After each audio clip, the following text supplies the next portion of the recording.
We're live. We're live. How are you tonight, everybody, for Friday? It's Friday, October the 9th, 2020. Bruce here with Traveling with Bruce and Stock Markets with Bruce. Dual live show telecast tonight. A little bit of cruise ship news, talk about the stock market a little bit, talk about some trivia. Got trivia tonight. Looking forward to having some fun with you tonight for Friday night. I hope you had a good week this week. It's been another crazy week in the world, hasn't it? And here we are on a Friday night after another long week of who knows what craziness is going on out there. I hope you're doing well. Hope you're healthy and avoiding that, that's going around. It's a nasty virus. We're really good here in Creston. Jennifer and I, we're just fine. The weather here today has been absolutely gorgeous.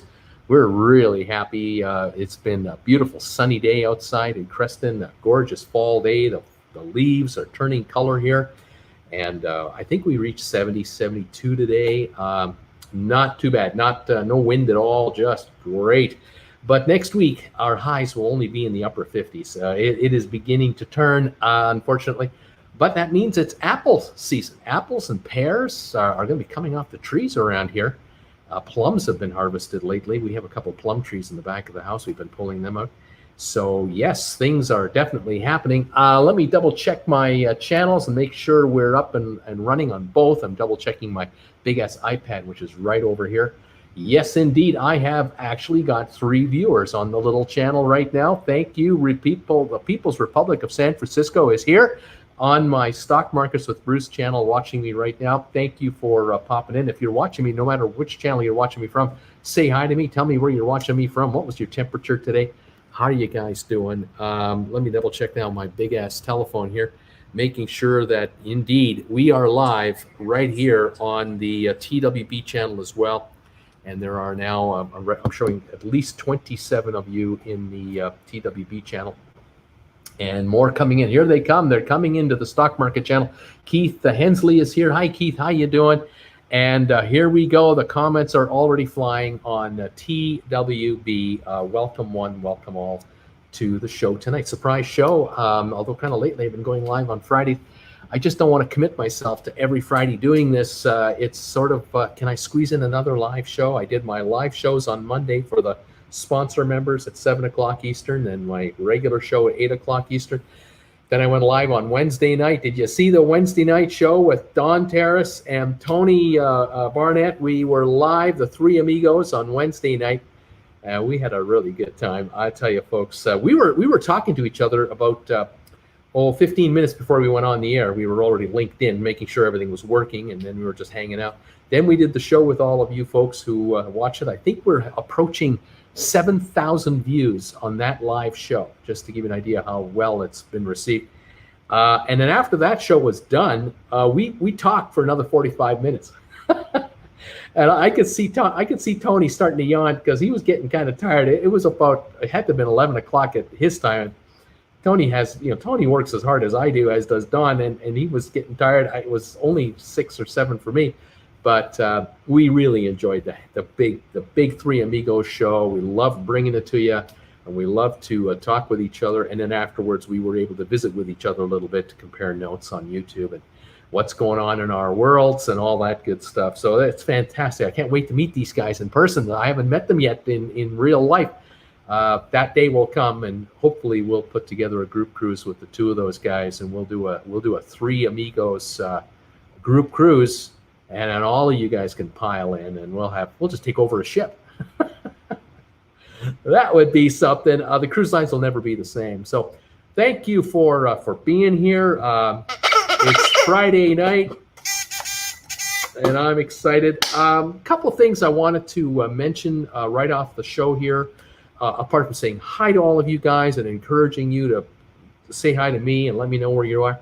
I keep getting from some of you, you have my my mailing address, which I'm not advertising these days because we did get swatted a couple of years ago, and I'm looking at picking up a post office box for the show, for the channel, so that I can put that out there. So if any of you guys want to send anything to Creston here to Jennifer and I, you're able to do that. I keep receiving these. I keep getting postcards all the time. And this one here is from Port Huron. I hope you can see that okay. I'm just going to show it without the glare on it. Fantastic. It came from Ken and Jen Koreka in Saginaw, Michigan. And they've sent me a bunch of cards. I just love these guys. Greetings from Port Huron. Gas is $2.15. 72 and sunny. Great ship watching in this historical, beautiful area. Bye for now, Ken and Janet. And I thank you very much for these. Well, I've decided I'm going to return the favor. I am going to, we are printing right now a postcard. We're printing a Traveling with Bruce from Creston postcard that I'm going to be mailing out. First of all, to any of you who are sponsor members, and you know who you are, you sponsor members, you're going to be getting a postcard from Traveling with Bruce as part of your membership into the channel. So if you want to get a postcard from yours truly, become a sponsor member of this channel. The link is down below, and I'll be arranging a mail out list in the next week or so as these cards come in. And I will send you a postcard from me to you from Creston. Very shortly, so look forward to that. Those of you who are not sponsor members, I'm going to arrange a kind of a I'll call it a fundraiser type thing for the channel. There'll be I'll announce a fee, and we'll allow you to make a donation to the channel, and then we'll send you a card which will cover the postage of the card, producing the card, and there'll be a little donation for the channel to keep me on the air. We're expecting to bring out a few of these a year. We're going to change them up. Jennifer was working real hard this week doing the graphics and whatnot to produce the first postcard. And if you'd like one, you'll be able to order one. It'll be great. So anyway, all sponsor members, you're automatically going to get a postcard from yours truly. You don't have to do anything except you're going to be providing me your address, which I'll do off the air, not here. And I'll get your mailing addresses from you guys later. And when they come in, we'll fire them all out and get you all your own TWB Creston postcard. And I hope you like them. We think we're going to do a bunch of these going forward. So thank you all of you who are supporting this channel, being sponsor members. It means a lot to me. We added 2 new emojis this week for sponsor members. So if you're a sponsor member, check it out. You now have 2 more emojis that you can use, and of course you can now post the emojis not only on the live chats here. But also you can now post the emojis on any video that I make. So if you're sending a little message to me after I make a video and telling me you liked it, or you have something you want to add to the channel, you can add emojis, sponsor member exclusive emojis on those messages. Kirk just popped them up right there. Thank you, Kirk. He's popped up the 2 brand new emojis we just got added this week. If we add another 4 sponsor members to the channel, we'll be allowed to add another emoji, because the larger the number of sponsor members you have, the more emojis you can offer. And so we're, I think, 4 away from our next one. So fantastic, all of you. Thank you again for all your support and joining me on the exclusive sponsor member hangout show Monday night, 7 o'clock Eastern. Just for sponsor members from 7 until 8 Monday night. We have a hangout show for sponsor members, and then at 8 o'clock we go live on the regular show on the TWB channel, and we have a good time with all that. Thank you everybody for that. Today in the cruise world, we were all waiting now for this meeting that was going to happen between the Vice President of the United States, Mr. Pence, and the heads of the cruise lines, and I think the CDC people and Health and Human Services people. They did a virtual meeting over the phone through some kind of, obviously some sort of Zoom thing. And I guess the meeting has been had. It got done, and I don't know if anything really was accomplished other than the Vice President acknowledged the receipt of the 65-page, 74-item suggestion health protocol study that the cruise lines put together, and the CDC, they got that, and so everyone's sort of acknowledging and thanking everybody and slapping everybody in the back that this has all been done. But there wasn't an announcement made today that cruising is on. That hasn't happened, although we are all led to believe that the first week of November, cruising could theoretically start again because that's what the White House wanted. The CDC didn't want that. The CDC wanted the cruising to be delayed until next March, but the White House wanted it, earlier. We already know, those of you who watch me regularly, and most of you here are regulars who watch me all the time, you all know, I know that the cruise lines have all delayed their first cruises till at least the first week of December. I mean, that's no surprise. We've now been hearing more and more talk about how long it takes the cruise lines to organize their crews, organize their suppliers, and also to help the cruise lines solidify the ports that they're going to visit, the itineraries. It's one thing to get approval for your own private island in the Bahamas. That's an easy decision for the government of the Bahamas to make, to allow Royal Caribbean to go to Coco Key, or to have Disney go to Castaway Key, or all the other islands that the other cruise lines have. Those are easy decisions because we're not talking about hundreds of thousands of potential people being exposed to a bunch of cruise passengers. These are remote areas that have a very small number of people, and so for the cruise lines to do testing of their crew and their onshore employees is an easy thing. And for the passengers, it's a reassurance that if you get off the ship on a private island in the Bahamas for the day, 6-8 hours, let's say, with your wife or your children or any traveling companions you have, whether it's a family reunion or a wedding or whatever, it'll be in a safe place. You're not going to be going into downtown Nassau with 300,000 people wondering if you're going to catch the virus or not. Being in a private island, it's quite secure. And so that's one thing, and that shouldn't be a big issue. The other one, though, is the cruise lines that want to take us to other spots like St. Martin, St. Thomas, St. Kitts, Barbados, to Jamaica. These are islands that are going to have to, these island nations are going to have to approve cruise ships coming in, and how many and under what conditions. Some Caribbean spots, like in particular the Cayman Islands, they're not interested in cruise ships until the new year. They've already said nothing until 2021. So some of these places that we've traveled to before, or we would love to have traveled at one point, may or may not be available to the cruise lines by December. And so there's a lot of communication going on between the cruise lines and these Caribbean ports. Obviously, Mexico and other areas like Belize and any of the South American countries that might be visited. The Panama Canal, to traverse that has to be negotiated, though things look to be opening up.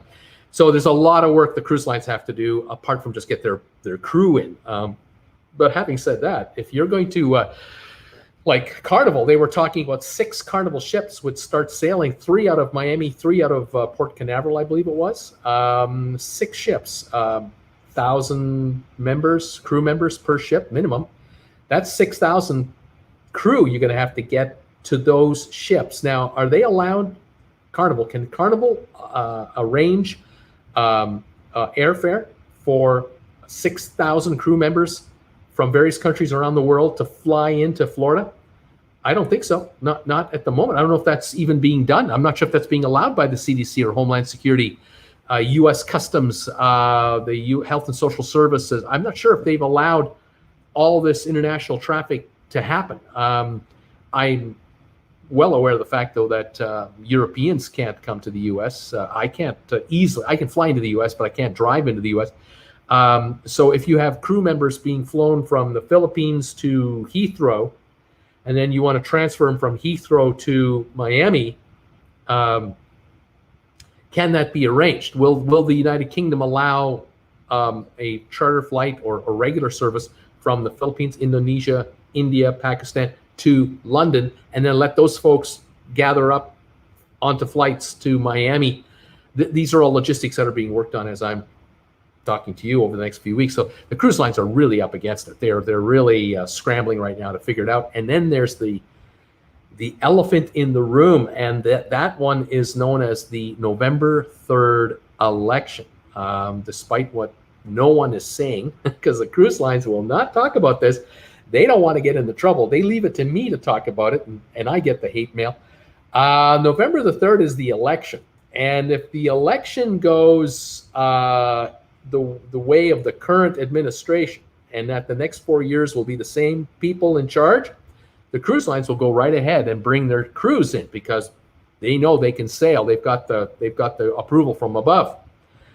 But if there's a landslide victory on the 3rd of November, or it is fairly obvious to most people that there will be a change in administrations in late January, the cruise lines may hold back because they're going to sit there and go, wait a minute, whoa. If we just charge ahead and start sailing, and the new administration starts having press conferences in the latter part of November and into December, talking about, what we're going to do on day one when we take over, one of the things they might do on day one is to reverse the cruise restart order. That might be the first thing they do. The second thing they do is they might limit international travel in and out of the U.S. The third thing they might do is limit,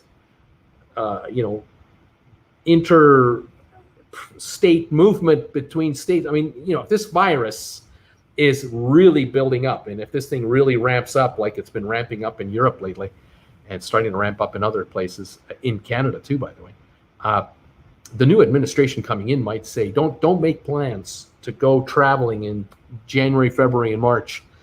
Folks, we're going into a lockdown mode. We've got to stop this thing. It's out of control. We've got issues. The cruise lines will not start. There's no way. They're not going to spend millions of dollars to bring in all these crews. I'm talking about 6,000 crew members for Carnival. Think about Royal Caribbean, Norwegian, MSC, Disney, all these lines and all the subsidiary lines that the larger lines own. We could be looking at, say, between December and March, 50 cruise ships getting staffed up. That's 50,000 crew at $1,000 a ship. Now, those of you who follow me a lot, that the Oasis class ships, the great big ones that Royal Caribbean has, they have 2,200 crew per ship. They got 5 of them. That's 11,000 crew just to get those ships fired up, right?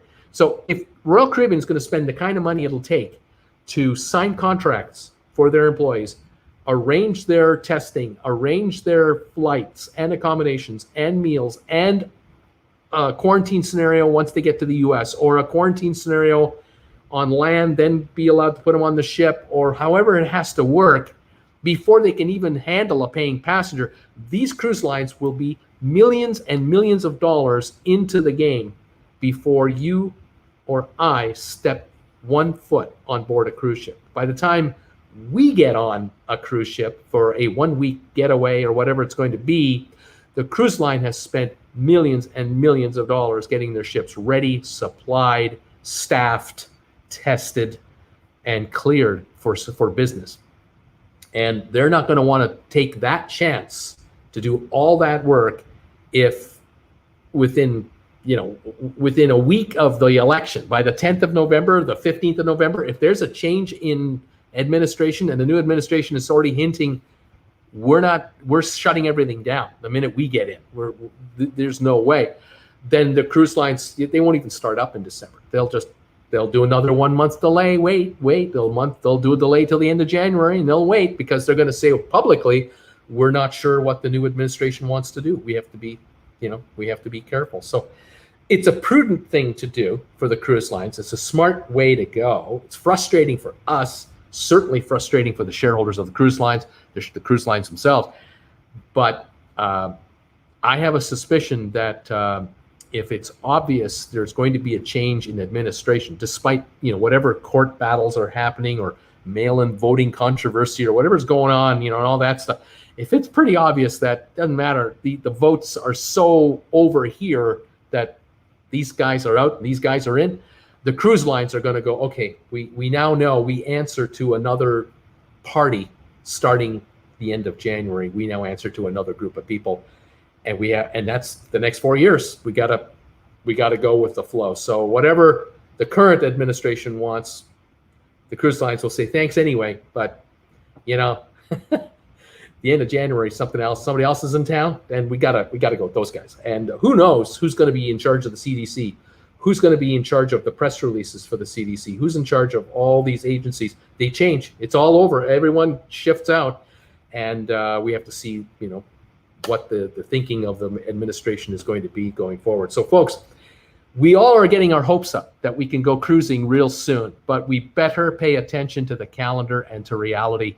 And the hard reality is there is an election coming up on the 3rd of November. And as a Canadian, way up here, up north of the 49th parallel, I have to just observe, like everyone else around the world, what my friends in the United States are going to do. And based on what Americans decide, the rest of the world will then react from there. Because right now, we're throwing our hands up in the air going, we have no idea what to do. Most Canadians right now who want to take a winter vacation, they're thinking a couple of thoughts. One would be, well, I have a property in Florida, or I own a home in Phoenix, or got a condo down there, and I spend my winters as a snowbird down south. Well, I won't be able to drive down this year, but I'll fly down and I'll just rent a car down there while I'm there. We might do that. But for those Canadians who don't have that luxury, and I'm one of them, I don't own property in the U.S. For those of us who would like to get a warm holiday in, during December or January or February, it might well be that this is the year we don't go cruising. This is the year we take a 1 week all-inclusive vacation in Costa Rica or Mexico or Jamaica. For Canadians, we can go to Cuba because we're with the Commonwealth. We're allowed to take direct nonstop flights into Cuba and take a 1 week all-inclusive there on a 3-star, 4-star, 5-star. The Europeans, they fly in and they come into Jamaica, they come into the Bahamas, Barbados, St. Kitts, St. Lucia, you name it. I mean, all the Caribbean islands have all-inclusive resorts. And what I was telling some of you folks who were watching a few weeks ago, I did a video or two of talking about the likelihood of some of these Caribbean nations not allowing in as many cruise ships anymore as they have in the past. And instead of promoting cruise passenger visits, they're going to go after long-term 1 to 2 week long visits from people coming in for a 1 or 2 week all-inclusive stay, or a 1 week in Barbados in the Hilton, and then 1 week in Grand Cayman at the Ritz. We're talking 5-6 star luxury here. We're talking $5-10 grand a week per couple. There are folks out there who take 2 and 3 and 4 week holidays every year at $5,000 to $10,000 a week in certain locales. They don't go near a cruise ship. They come into the high-end properties and get pampered in the winter weather that way. And they're from all over the world. Some are coming in on their own jets. Others are coming in on regular flights. But I think that a lot of the nations in the Caribbean this year are going to really try to promote all-in vacations by many, many more people rather than going after the cruise ship game. Because cruise ship passengers, to be fair, we know, those of us who cruise, we know what a deal cruising is. We know what a great deal cruising is. But for the islands, it's not the greatest deal because we're spending 90% of the money we spend on a cruise ship vacation goes to the cruise line. 10% of what we spend might go to an onshore excursion or 2 or 3, and some spending on the islands. It's pennies on the amount of money we're spending for the whole cruise experience. Whereas if we were to fly into Barbados for, say, a 10-day vacation in a Sandals resort, we're on the property for the full 10 days, and we might go scuba diving for several of those days, or fishing, or just snorkeling, and or chartering a little sailboat outing, or whatever we're doing on land and on water excursions for the full 10 days or whatever number of days we're there. And we are dropping $200, $400, $500, $600 a day on average on everything, including the drinks and the meals and the outings, and T-shirts for our relatives and whatever we're going to do. The islands make a lot more cash, and a lot more cash flows on the island when we stay on the island for a longer period of time than just a 6-hour hi, how are you? And so we shall see how all of this works out. So today's meeting has been had with the White House people. Apparently now the task force, the coronavirus task force reviews what happened today or something like that. It's all gobbledygook and it's all bunk. The bottom line is simply this, okay? Let me cut through the chaff, all right?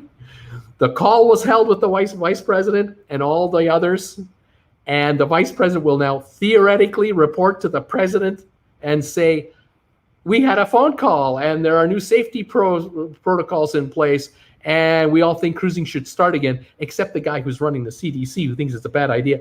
And the president's going to go, that's a great idea. I love this idea. I'm excited to be part of it, just like Ghostbusters. I'm excited to be part of this idea. Let's do it.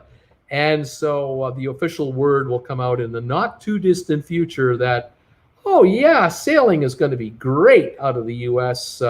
Nothing to worry about down here. Back to normal. Let's open it up and get going. Of course, that's what's going to happen. But officially, they're going through the mannerisms and all the, whatevers to get to the final result. So anyway, the cruise lines have already decided we're not cruising until December.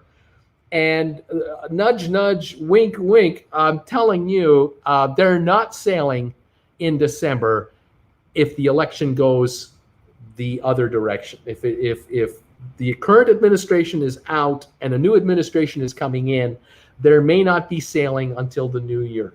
Just telling you, just warning you. But it is my opinion. That's what I think is going on. Love it or hate it, I'm telling you, that's what I think is going on. So there you go. Okay. What are your thoughts on that? I get a lot of hate mail, but what can I say? 13 folks are on the Traveling with Bruce channel right now. That would mean at least 82 are on the Traveling with Bruce channel right now. Welcome all of you to my show tonight, the Friday night hangout. We got trivia lined up, and we're going to have some fun. A quick recap for those of you who just joined in the last 10 minutes. A lot of folks send me postcards all the time, which I really appreciate. We're going to be setting up a mailbox shortly for TWB, where you will have a mail address down below if you want to send Jennifer and I anything. But we are going to be sending out a Creston postcard from here. We've put together a custom-made Traveling with Bruce Creston postcard, and we're going to send one out automatically. Everyone that is a sponsor member of this channel will automatically get their very own TWB Creston postcard from Canada. Those of you who are not sponsor members, you'll be able to buy one of these. I'll mail you one, but it's going to cost you because I have to print the card. I got to pay the postage, and I'm trying to fund my channel. But for those of you who are sponsor members, you're sending me 33 cents a day as it is. I really appreciate it. All of you out there, I would love to get as many new sponsor members as humanly possible, because I'd really like to do 2 sponsor member shows a week is what I'd like to be doing. If I can reach 100 sponsor members, I'd like to add a second show, and that might be the trivia show going forward down the line. Once we have 100 sponsor members or more, then I may be going live on sponsor member for sponsor members only. We shall see. But as a sponsor member, one of the perks, you get a postcard from yours truly. There will be several coming out this year and going forward. And I welcome any and all of you to the group. I really appreciate it. Love your company. All right. Quick hi to a couple of folks, and we're going to start trivia. I got Kirk Brunson saying hi, and TW family. He's here from New York, and Kirk is a sponsor member of the channel. You can tell because his name is highlighted in green. He's got a logo beside his name. Thank you for all your support, Kirk. I love you. You know what? Jen is here too, another sponsor member. She's also here. Mike Zone is in the house. How you doing, Mike? Mike and Leanne watching from Grosse Pointe, Michigan, with a high today of 78. That's beautiful weather. That is fantastic. Paul Romero, how you doing, Paul? Nice to see you. KM Harris, hi everybody. Matthew Typo is here. How you doing? Cindy Bridges, another sponsor member. How are you today? Welcome to the show and channel as always. Kirk Brunson saying hi there to Jan. People's Republic of San Francisco, as I said earlier, was the first person showing up on the sponsor Traveling with Bruce. I'll get that. I'll get it up. The first person to be watching from Stock Markets with Bruce, my second channel, which folks are watching on right now. We have 14 people watching on Stock Markets with Bruce. The rest of you are on TWB. Thank you for being here. Jen, so Bruce, the ad was for Canadian Concrete. I knew you needed to know. I am fascinated to find out from you folks. When you see an ad on my channel, I would love to know who it is. Because I only get ads targeted at me for my tastes. You know, whatever I follow on YouTube, the algorithms figure out, well, we'll send Bruce ads based on what he likes to watch on YouTube. Well, same for you folks. You get ads targeted to you because the analytics at YouTube are constantly trying to figure it out with Google. What should we tell them about? And so let me know what ads you get. I always find it fascinating. Sylvan Forrest is in the house. Sylvan, hi, Bruce and all. Still in hospital. I'm getting a mild case of cabin fever. Solitary confinement for almost 6 months is so hard. I shall survive, maybe. Sylvan, I sure hope that I know that you're working on your physio. You get the physio going, and I hope you're getting stronger and stronger because every day you're getting closer and closer to getting the heck out of there. And I am really looking forward to the day you're home. Debbie Manuel, sponsor member, showing off the new logos, the new emojis. Keith Hensley, tomorrow would have been cruise day for us. Isn't that frustrating, Keith? Jen, don't forget to give Bruce a thumbs up if you like his show. Debbie Manuel, hi there, TWB family. Jen, give Bruce a thumbs up. She's saying, Rob Kleinhauser, Edmonton, 9 degrees Celsius. Bob, welcome to the show and to my channel today. And welcome from Edmonton, 9 Celsius, man. It's starting to cool off. You got it. Dana Schaller, hello from Columbus, Ohio. Welcome. Cindy Bridges, Sylvan, when will you get out of there? We all are dying to know. I hope it's soon. Jeannie is here, another sponsor member. Hello, Bruce and TW family. Bill and Jeannie here for the show. It's currently 71 degrees in East Tennessee. Welcome, guys. I'm glad you're here today. Sylvan was typing something there. Peter Heckema, hey, Bruce, 89 degrees and beautiful in Tarpon Springs, Florida. Hello to everybody. Peter Heckema, you've got a card coming your way sometime next week when they arrive here, maybe the week after. Keep your eyes open for it. Jen, love the Three Amigos. Kirk Brunson, hi, Sylvan. Hope you're going to go home real soon. Cindy Bridges, love the Wednesday night live show. I think. Thank you for that. We really had a good time on Wednesday night with the Three Amigos. Bob Klein Saucer, love the Three Amigos. Dino, recently I cruised from the kitchen to the backyard. Debbie, what a great show Wednesday. Lori from Wisconsin, highs of 80 and done with work for the week. Virus here is real bad. Wear the masks. Yes, Wisconsin is getting hit and hit hard. It really is. And boy, I hope you guys get over it real soon. Matt, did the call with the White House go ahead? Yes, it happened. It's been done. And now we move on. Jen, thumbs up for trivia tonight. People's Republic of San Francisco. I've turned 8 people into viewers, Bruce. Awesome. Thank you so much. All of you out there who are helping my channel get noticed, I really appreciate it. Those of you who have joined my Traveling with Bruce group page on Facebook. I have a Facebook group page for Traveling with Bruce. A whole bunch of you joined me there. I post my videos onto Facebook. I put links on there.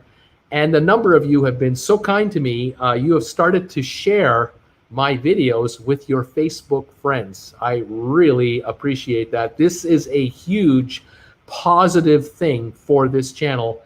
YouTube measures a channel by what kind of traffic it can generate, how long people will watch the video, percentage-wise, minute-wise, what kind of engagement does the creator and the viewers have, and where does the traffic come from? So when I deliver traffic to YouTube through my group, my TWB group page, and then you guys start sharing my videos to your friends on Facebook, and they start watching the videos, oh, YouTube loves that. Their computers sort of go, we got to promote this channel to more people because this is the kind of creator we live for. This is a guy that draws people to the platform. And so I thank all of you for the thumbs ups and the comments and for sharing my videos. Oh, it is a big deal. Thank you, all of you. Keith, watching from Knoxville, Tennessee. Welcome. Sylvan, congrats on Wednesday's show. Well done. I enjoyed it very much. Sylvan, I'm glad you got to see it. We had a blast. We will be doing those once a month going forward. 1 month will be on Tony's channel, and then 1 month we'll do one on mine. And we'll be together every month. So we enjoy each other's company. John Hunaday, yes, Bruce, we enjoyed your Three Amigos show on Wednesday. Much appreciated. Peter, the Tampa Bay port director, said he doesn't expect any cruise ships in the port of Tampa until the summer of 2021 at the earliest. There you go. There's an inside source that I trust, because these people know. They know the cruise lines have to pay money to come into the port. They have to pay a fee to dock at the port. They got charges to pay for. Homeland Security charges money to enter and disembark people.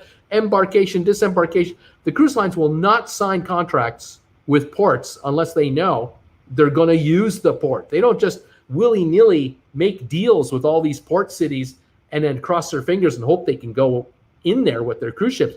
They won't sign until they're for sure they know that the cruise is going to happen. And if the port director of Tampa says they're not going to have any cruise ships till next summer, you believe it. This individual is not a politician. This is a person in charge of a very expensive facility, and they know what they're talking about. That's good stuff, Peter. Thank you for that info. Jim Galliano, hello from Nokomis, Florida. Jim, welcome from Florida. Nice to have you here, buddy. Debbie, Jen, thumbs up. The stock market for trivia tonight. Stock markets with Bruce. Thank you, all of you, for being here. 15 now on the Stock Markets channel. Cindy Bridges, I love the postcard idea. Looking forward to one from you. You betcha it's coming. Jen, love the postcard idea. Bruce, count me in. Kirk Brunson, great idea, Bruce. I can't wait for that postcard. Kirk Brunson, love those. The new emojis are being shown off. That car guy, hello, Bruce. Jack Wise, greetings from Conroy, Texas. Conroy, 79 degrees and sunshine. Welcome, Jack, to the show. Sponsor member that you are. Postcard coming your way in the near future, my friend. Thank you for being here tonight. Ray and Sue's Travel Channel. Bruce, hi. Ray and Sue's Travel Channel are in the house. Welcome, you guys. Nice to see you. The Steamer. Hey, Big Bruce. The Steamin' Bean is alive and well and is seeing us tonight from northern Saskatchewan. How you doing, buddy? Welcome to the show tonight. Ray and Sue's Travel Channel. Hi, Bruce. We are on both channels right now watching you. Hi, everybody. I hope you're all safe, well, and healthy. James Craig, hi to the big man, Bruce. Thanks, James.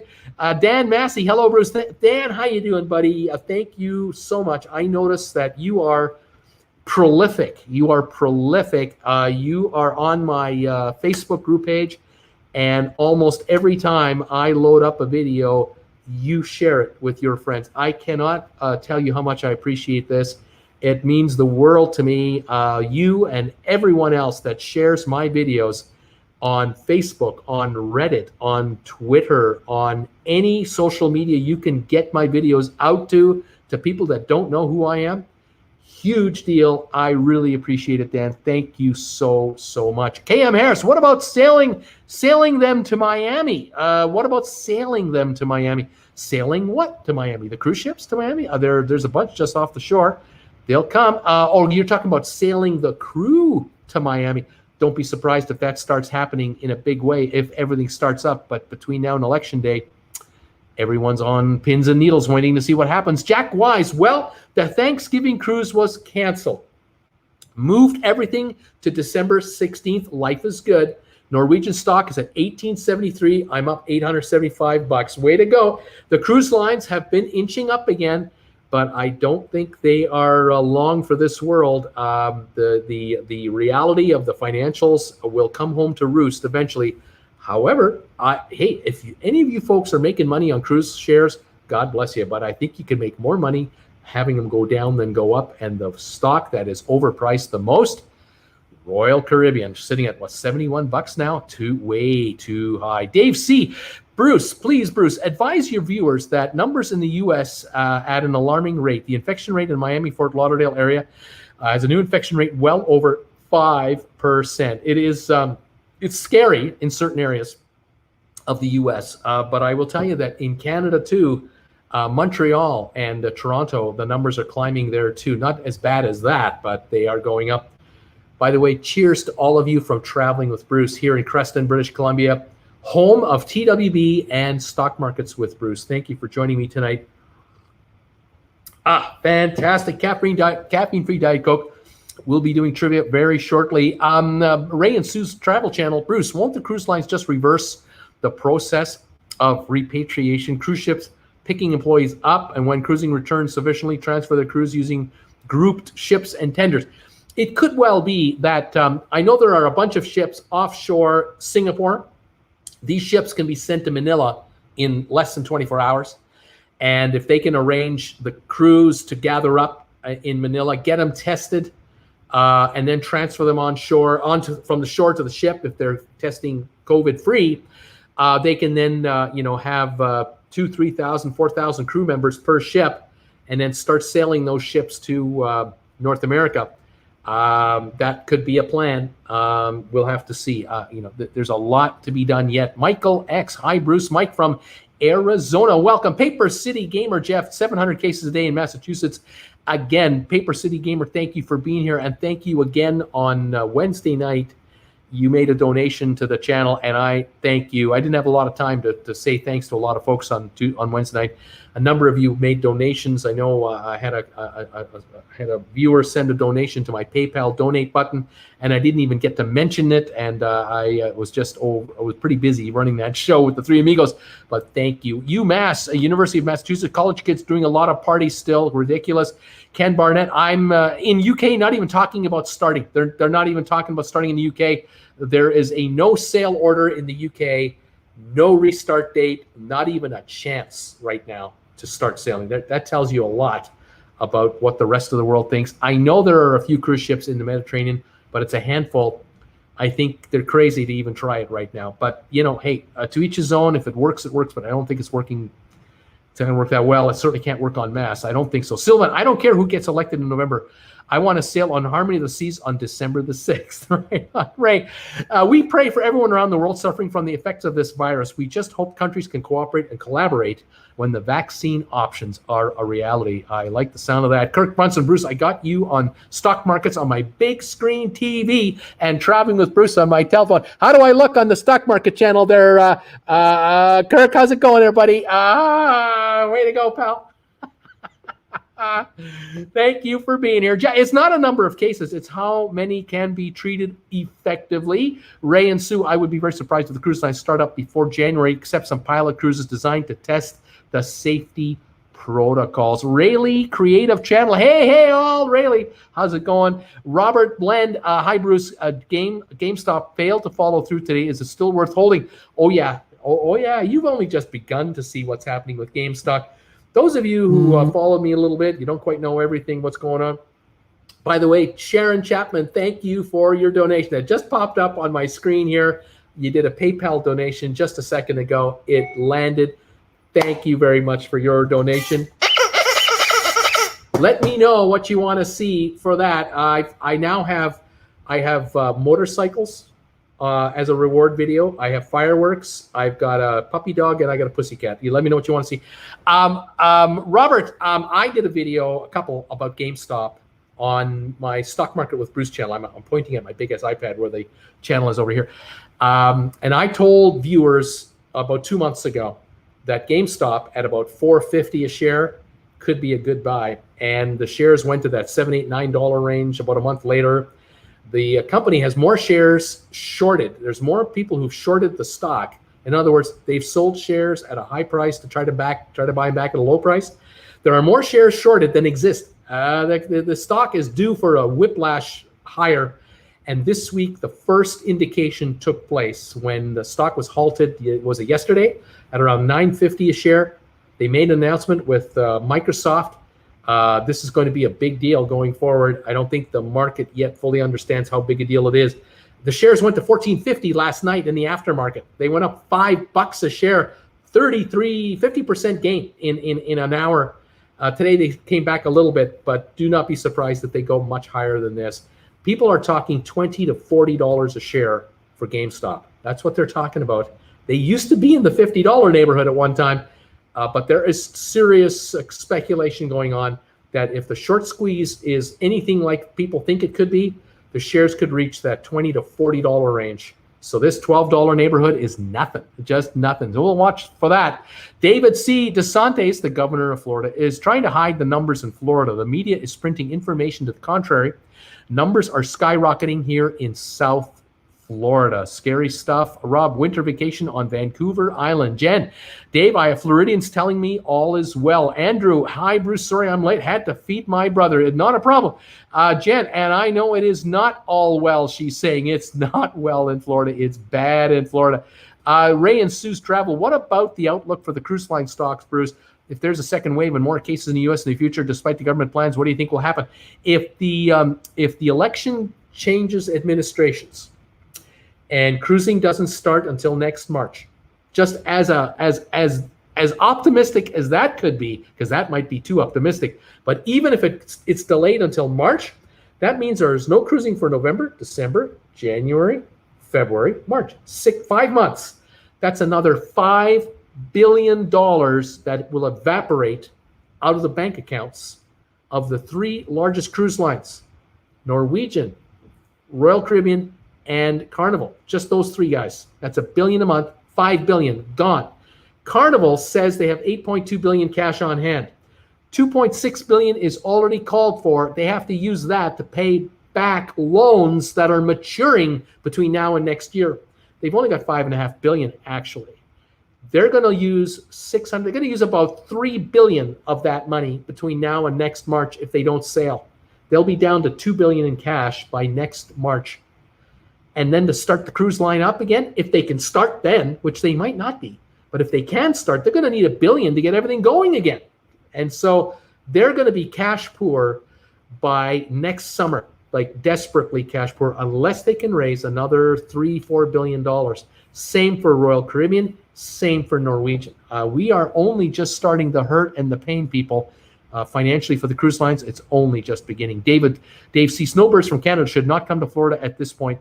DeSantis ruined everything by opening bars and restaurants to full capacity. Crazy young people packed in there, no masks. It's like college campuses. I mean, these breakouts are happening everywhere. Canada too. It's not an American problem, people. It's all over the place. It's not good. So sad and injurious. Darlene, hi, Bruce and everyone from cloudy Turlock, California. 71 degrees. Very unusual weather for here. Welcome to the show, Darlene. Jen, thankfully, our border is still closed. Ken Barnett, virus, no problem in the USA, as plenty guns to shoot it down. We have all these guns. We can take care of the virus. Dave C. Bruce, thank goodness you have great vision and good common sense. The cruise lines need to wait until after the election. Michelle Ann DeGroot, hi from a rainy Kelowna. Welcome from Kelowna, British Columbia, you guys. SLGC Mets. I'm listening on the Travel Channel, but I have the stock markets thing going on mute to give you listening time. Thank you, and thank you for your donation. I really, really appreciate it. Matthew, cruising isn't going to happen anytime soon, especially from New York. Broadway is still shut down till the end of May. That was announced this morning. Broadway announced first thing this morning, they're shut down until next May. Another 6-month shutdown for all Broadway plays, because they know if you're going to go and see a Broadway show in a theater that can handle 2,500 people, and you're going to sit there for 3 hours for a show with 2,500 people all around you, this is bad news. This is not what you want to be doing. There's no social distancing there. Not a chance. Not a single Broadway show until next May. I'm telling you, folks, there will be no Broadway until there's a vaccine, because there is no health protocol good enough to ensure the safety of the audience and the performers on the stage, let alone the audience, the performers. No way are they going to do that. The insurance companies will never underwrite an insurance policy for the actors and actresses on the stage of a Broadway production, where these actors are costing millions of dollars to perform up there. The insurance companies, they have to insure these people for $50 million, $100 million each. There's no one can afford the policy. Not a chance. There'll be no Broadway until there's a vaccine. Kevin Chapman here in central New Jersey. Love the trivia. It's coming. Sally Paulson, I agree. If the Democrats get in, we won't see cruising for months, if ever. Dave C. Hi, Bruce. Captain Dave from Fort Lauderdale. Glad to hear your wise and sensible commentary about the future of cruising. Thank you, Dave C., for those kind words. Mike Sohn, we were scheduled to board the Allure of the Seas this Sunday in Barcelona for 7-day cruise. Tony Kirk. Hi, Bruce. Cooling off here in Phoenix, Arizona. 100 degrees today only. It's going to be 99 on the weekend. The glory weeks are coming, the glory time. Right now in Phoenix, Tucson, Palm Desert, Palm Springs, that whole region, the highs are in the upper 90s now. The lows are in the 50s and 60s. Perfect time to be there. I miss it so much. Carlene Rankin. Hi, Bruce. Carlene from North Carolina. I have a December 27th cruise booked on the NCL Epic. I'm praying it doesn't get canceled. Well, we'll see what happens. The election will tell us a lot. Jim, Bruce, what are the chances my Feb 28th cruise from New Orleans will happen? Depends on the outcome of the election and whether there's a vaccine or not.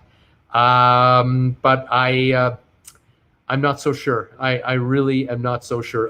Jan, Bruce, the next ad was for a mattress, so I'm not sure what they're telling me between mattresses and concrete. They want you to get a new house, and they want you to get all new furniture. Maybe they think you're going to win the lottery, and you can afford to change out everything. Maybe that's what's going on. Sylvia, hi there, Bruce. 64 in Greensboro, North Carolina, waiting for Hurricane Delta to arrive later Saturday evening, says Sylvia. That's right. It's hitting Louisiana, and then it's swinging over towards the east, and it's coming up that way. Hang in there, Sylvia. Stay dry. Kirk Brunson, Louisiana is getting hit now by that darn thing. Jeannie, Peter Heckema, thanks for the Tampa port info. Looks like we won't be cruising out of Tampa in March at all. A relief, as we feel it still will not be safe to even go cruising then. Very interesting. That car guy, nothing like watching Bruce and jamming out on your guitar. Right on. Sean Murphy, hello, TWB. Welcome, Sean. Sylvia, I already voted. We will see what happens. Took my ballot straight to the election board. I don't trust the mail. I dropped it off. Right on, Sylvia. Well done. Get your vote in there. Every vote counts. Ron Clark, yeah, the rates are going to go up and down, but can't blame cruises. NP. I'm not sure what that means. Sean, put in my first stockholder benefit for $100 and on onboard credit. We'll see what happens. Right on. Hi, Debbie from Sylvia. Janine Steele. Looks like NCL Joy and Sea Princess are on the way to Manila. Interesting. Picking up crew. Sean, I have 20 in GameStop too. Right on. SLG Mets, let's see the puppy. All right, you get a puppy. You sent me a donation on my donate button for PayPal. It arrived while I was doing the show. I caught it, and you get to choose which video you'd like to see. You want to see the puppy? You're going to see the puppy right now. Here comes the puppy, everybody. Send Bruce a donation and pick your reward. Here we go.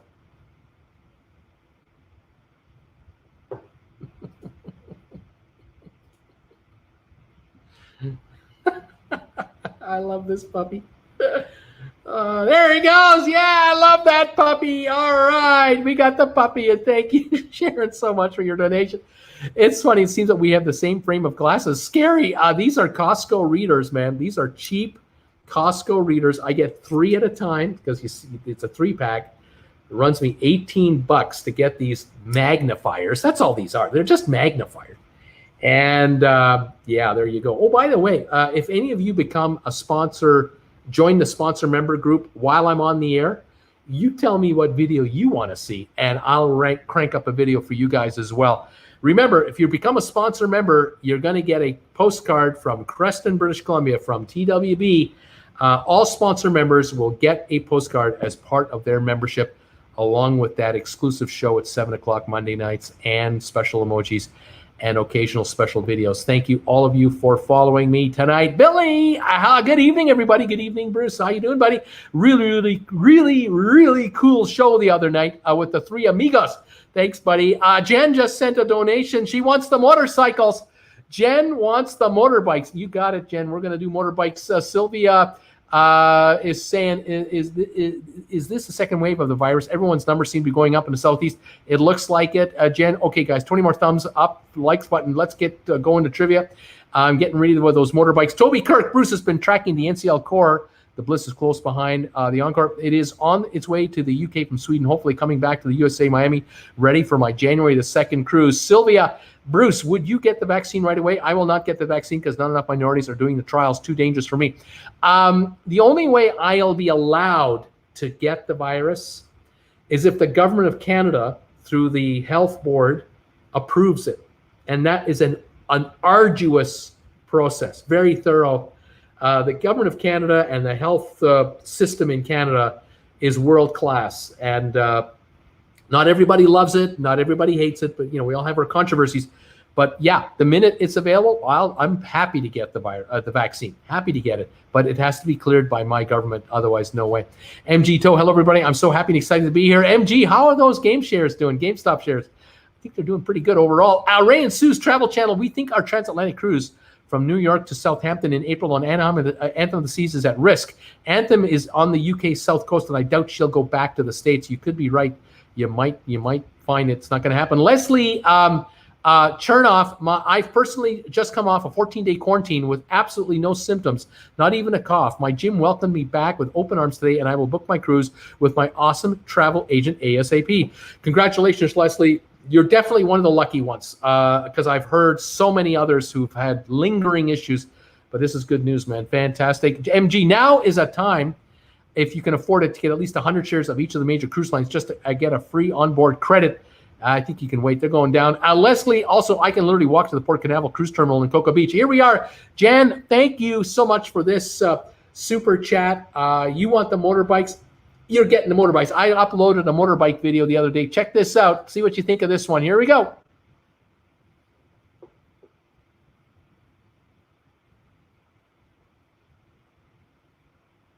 Woohoo! Look at this. Wow. Let's do that again. Hang on. Let me get rid of the comment, get out of the way, and then let me run that one more time. Check it out.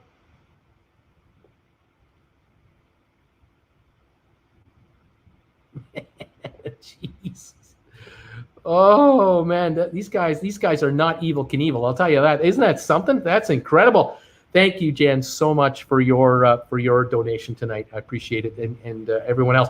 Billy, Bruce, go to the dollar store. I got the same glasses for $1. They're not as good quality. They're not as good. Kirk, my frames are Randy Jackson from American Idol. Right on, man. Sylvan, by the way, Costco readers are not snake-proof. You need titanium for that. You have been warned. Thank you. Thank you.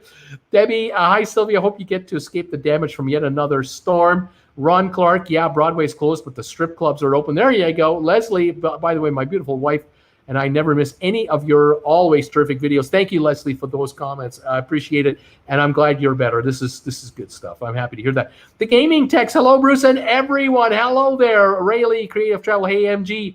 Sylvia, Debbie, we will just get a lot of rain. Thankfully, that's all we're going to get from that storm by the time it gets to North Carolina.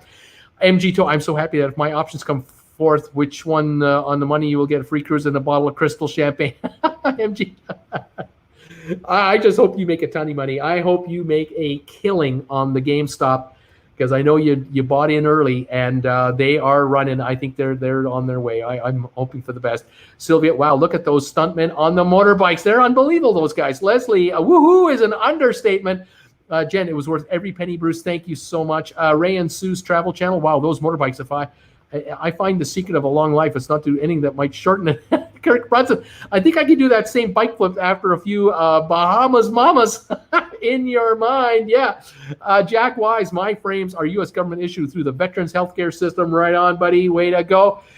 Thank you for your service. Debbie, happy for that, Sylvia, but too much rain can sure be bad too. You stay safe. I have caught up to all the comments. Caught up to all the comments. You know what that means? It's time for trivia. Thank you, all of you, for being here tonight. 15 of you are watching me on the Stock Markets with Bruce channel. I'm just noticing that over here. The rest of you are on Traveling with Bruce. Welcome, all of you. Thank you for being here tonight. All of your support. It feels good. Thank you for the thumbs ups, you guys, on both channels. Great that you're here and making comments on both channels. This is fantastic. Rayleigh is saying, hey, Debbie. Thank you, guys. All right, let's get going on trivia. What do you say? I'm loaded up here on my machine, ready to fire up the trivia questions. Let's see here. Which one do we got first here?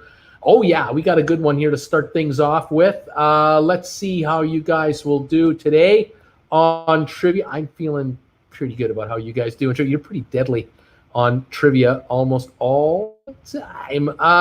Let's see if I can make this happen a little better here. Yeah, let's go that way. Okay, let's get going. I'll bring my big-ass iPad in a little closer to me so I can see it right beside me. You can sort of see the edge of it right there. There's my music stand that holds it up.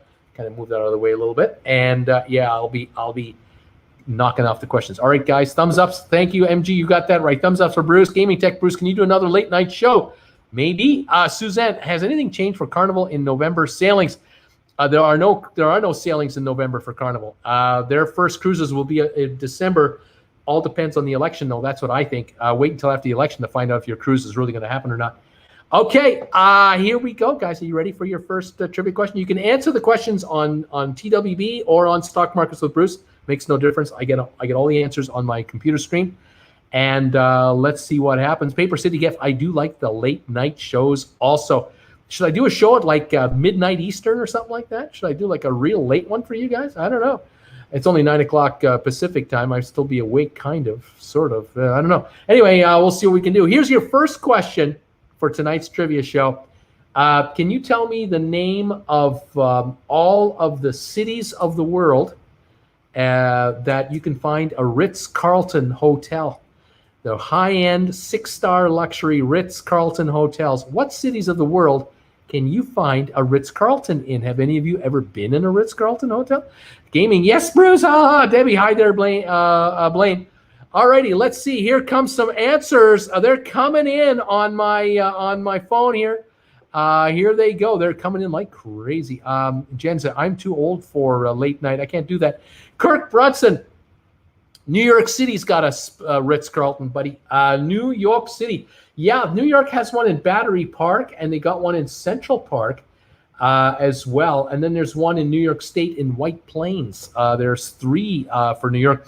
Jan is thinking Dubai. What about the United Arab Emirates? Yep, there's one in Dubai, and there's one in the Dubai International Financial Center. There are 2 Ritz-Carltons in Dubai to kind of give you a little taste of how much money there is moving around in the Dubai area.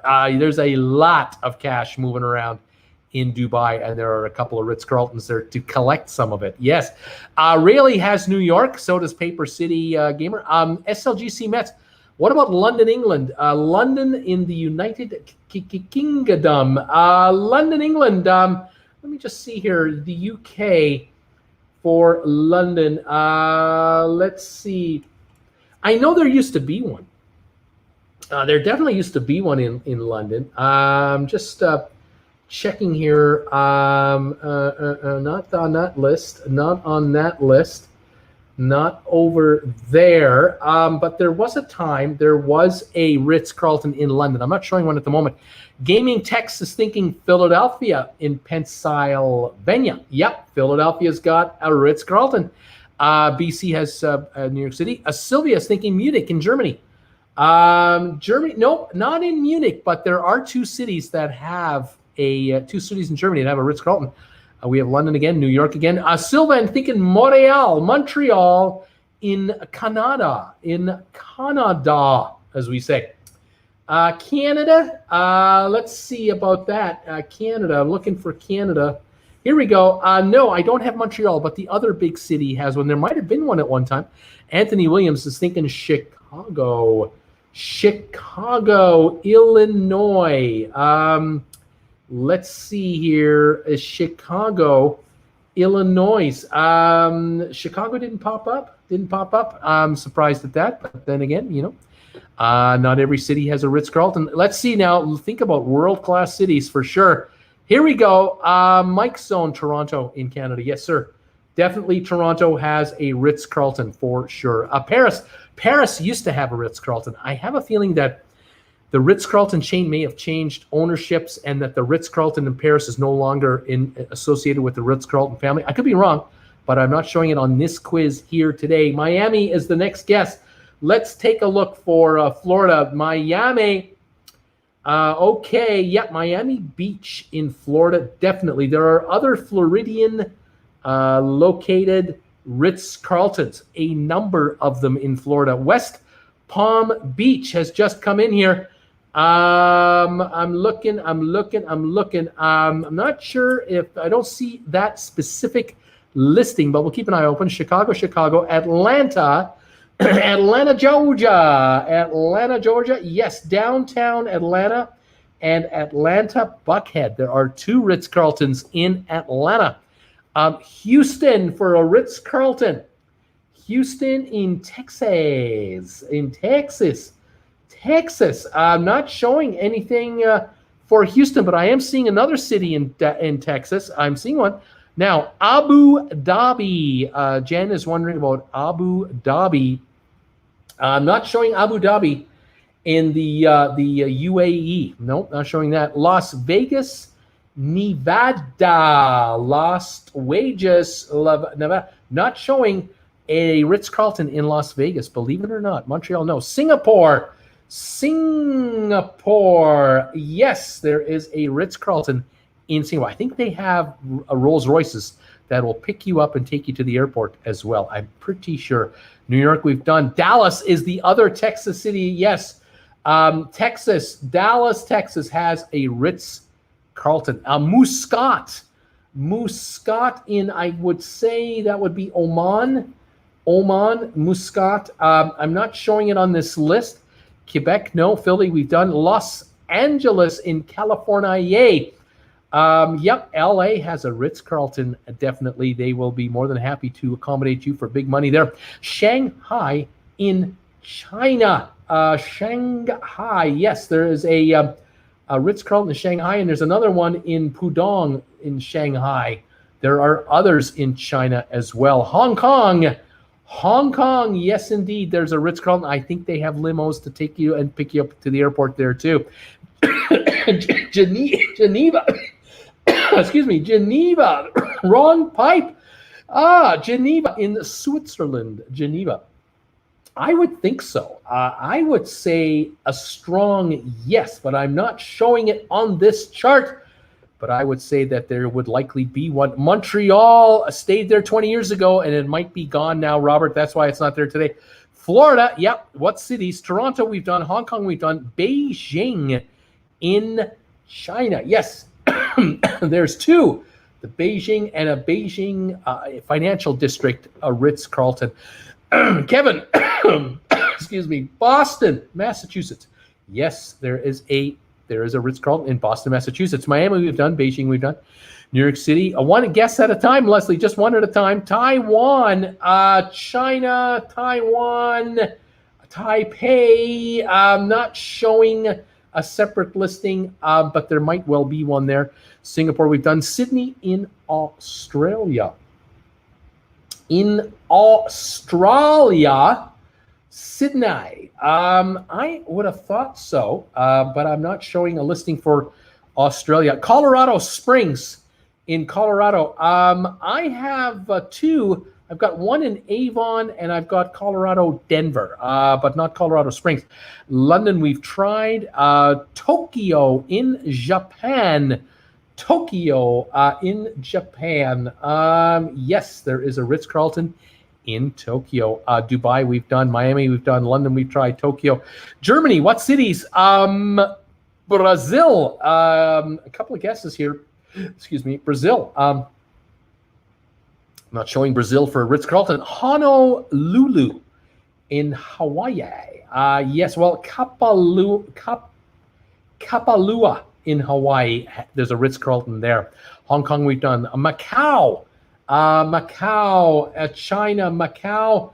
Not showing Macau. San Francisco. Yes, definitely. Also Marina del Rey in California. We also have Truckee, California, Dana Point, Half Moon Bay, California. Lots of Ritz-Carltons in California. St. Louis, Missouri. That's the guess. St. Louis, Missouri. Hang on. There we are. I'm not showing St. Louis. No, wait. No, yes, I am. Here it is. It's here. Yeah, there's a Ritz Carlton in St. Louis. Belgium. Is there a Ritz Carlton in the country of Belgium? Belgium. Not showing one on this chart. Berlin, Germany just came in. Yes, there's a Ritz Carlton in Berlin. I was lucky enough to be able to spend a couple of nights with my daughter in the Hilton in Berlin, what used to be East Berlin. The hotel was built after the wall came down, but the building is actually located what was once in East Berlin. Beautiful hotel, the Hilton Hotel in Berlin, really nice. I think there's a couple. Denver, we've done. Toronto, we've done. Vail, Colorado, we've done. Colorado, Aspen, Kazakhstan. I don't know if there's a Ritz-Carlton in Kazakhstan. Toronto, Rad Al Khaimah, I'm not sure where that is. Mumbai in India, not showing. Or is that right? Mumbai, yeah, not showing India for any Ritz-Carlton. Frankfurt in Deutschland. Nope, there's another place. Madrid in España, in Spain. Madrid, not showing. No, I'm showing another big city in Spain. No. New Orleans. Yes, Louisiana has a Ritz-Carlton in New Orleans. Barcelona, Spain. Yes, and Barcelona in Marbella and Tenerife. Spain has 3. I think Agatha Christie based Mystery in the London one. Yes, and it might have changed hands. And that's why it might not be there anymore. St. Louis, we've done. Moscow in Russia. Moscow, Ritz-Carlton in Russia. Don't see one. San Fran, we did. Berlin, we did. Vancouver, British Columbia. Vancouver in Canada. In Canada, we only have Toronto. Don't have a Ritz-Carlton showing there. Seoul in South Korea. I would think so. Yes, there is a Ritz-Carlton in Seoul, South Korea. I wonder if they have limos taking you to the airport from there.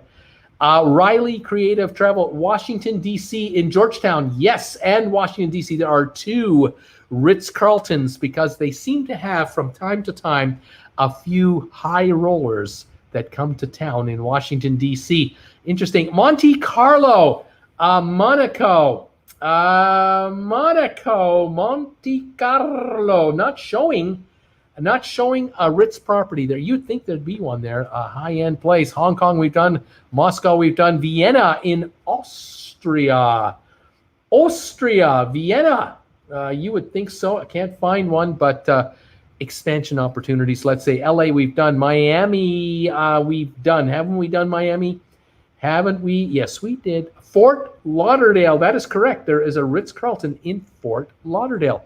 Charlotte, North Carolina. Yes, there is a Ritz-Carlton, really, in Charlotte.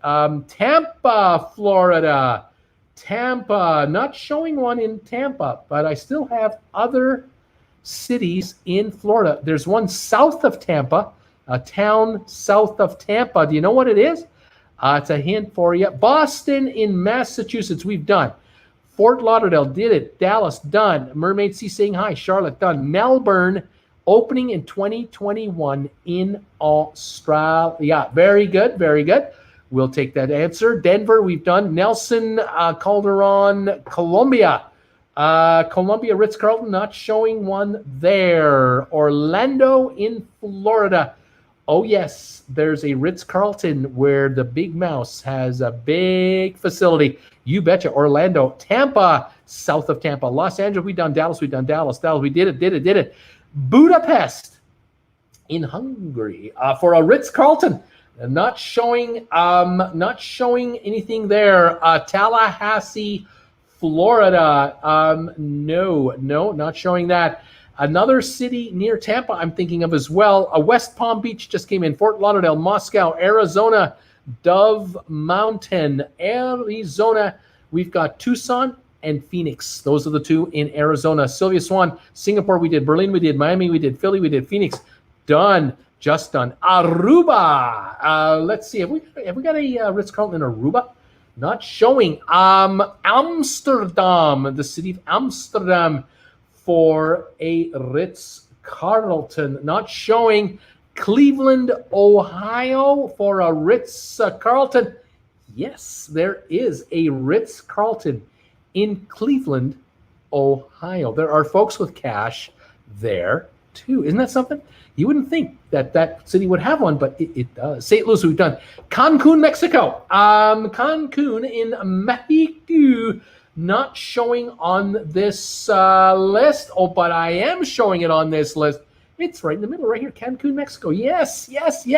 Zurich in Switzerland. I'm not showing Zurich either. Expansion opportunities galore. Istanbul in Turkey. Yes. There's a Ritz-Carlton in Istanbul. Monte Carlo, can't find it. Naples. Well, in Italy, Italia, I'm not showing any Ritz-Carltons, but Naples, Florida, I am definitely showing a Naples, Florida Ritz-Carlton. Key Biscayne, yes, there's a one there as well. Orlando, we've done. Tel Aviv in Israel. I'm not showing any Ritz-Carltons in Israel. Panama City, Panama, for a Ritz-Carlton. Not showing anything in Panama. There's opportunities there. Lake Tahoe, California. That could be Truckee. That could be the Truckee location. Paris, we've done. Atlanta in Georgia, we've done it. Vienna, we've done. Melbourne, Australia. We tried Australia. Fort Lauderdale, we did it. Who else is here? Let's go. Come on back here. Who did we just try? Sorry, here we are. We tried Melbourne, Australia. Berlin, we did. Rancho Mirage in the Valley. Yes, in California. Ritz-Carlton, not sure. Not showing one here, but there's opportunities. Aruba, we tried. Sao Paulo in Brasilia. Brazil, not showing anything there. Rome in Italy, no. San Juan, Puerto Rico, for a Ritz-Carlton, not showing, or am I showing? I've got one in Puerto Rico, but not San Juan. It is in Carolina, Puerto Rico. I'm not sure how close that is to San Juan. Could be a suburb. I don't know. Budapest, Hungary, Moscow, Orlando. We've tried these. Santa Barbara, no, not showing under that specific name. Washington, Cancun, Mexico. We do have Cancun, Mexico. We've done it. San Diego, we may have done it already. Dana Point might be San Diego. I'm not exactly sure on that. Bern, Switzerland, there should be one there, I would think. Palm Springs, not showing on the list. Mexico City, not on the list. Barcelona, we tried. Geneva, Istanbul, Montego Bay in Jamaica. I've got Rose Hall, Jamaica. That might be close. Kansas City, Missouri. Kansas. I got St. Louis, and I'm not showing Kansas City. Kansas, not showing. Okay, Athens, Georgia, for a Ritz-Carlton. I've got Greensboro, Georgia, along with Atlanta for 2. Pasadena, California. We've tried. St. Thomas, for a Ritz-Carlton in St. Thomas. Not showing. Hong Kong, we've done. Montreal, we've done. Mexico, we've done. Aruba, we've done. Chile, Santiago in Chile. Chile, yes, there's a Ritz-Carlton, Santiago, Chile. Seoul, Cayman Islands, yes, there is a Ritz-Carlton in the Cayman Islands. 500, 600, 700 a night and up. Orlando, we've done. St. Petersburg. We're looking for Sarasota, Manalapan, Florida, Naples Golf Resort, Coconut Grove, Amelia Island, Florida. Those are all the Ritz-Carltons in Florida. Sarasota, SLGC, you nailed it right there. Cleveland, we've done. Orlando, Amelia, bingo, got it. Fort Lauderdale, Naples, Sao Paulo, Palm Beach, Seattle in Washington State. Seattle, not showing Seattle. Nope. Jerusalem, Naples, Florida, we've done. Houston Ritz-Carlton was sold and now owned and operated under the Marriott name under St. Regis. That's what's been happening with some of these. Sarasota, Dominican Republic, and Sydney. Dominican Republic, I'm not showing at all. Sydney, not getting it. Puerto Rico, we've done. Monaco Island, Minneapolis, Columbus, Ohio, Mexico. Hi, Bruce from Brittany. Santa Barbara, California. Other guesses are Rome, Brussels, Miami, Nashville. Brittany saying hi, everybody. Coeur d'Alene, White Plains, New York, Puerto Vallarta, Mexico, Marina del Rey, Reston, Virginia, Portland, New Orleans. Let me take a look here. Some of these guesses. Let's take a look. We're getting almost through these. Virginia, McLean, Virginia, Arlington, Virginia, St. Thomas, Virgin Islands. Somebody had that. Zhangzhou, China. Sanya, China. Shenzhen, China. Jakarta, Indonesia twice. Osaka, Japan. Kuala Lumpur, Malaysia. Krabi in Thailand. Wolfsburg, Germany. Inniscarry, Ireland. Sintra, Portugal. Moscow, Russia. Thank you, everybody who gave me Russia. Manama, Bahrain. Sharam El Sharika, Egypt. Doha in Qatar twice.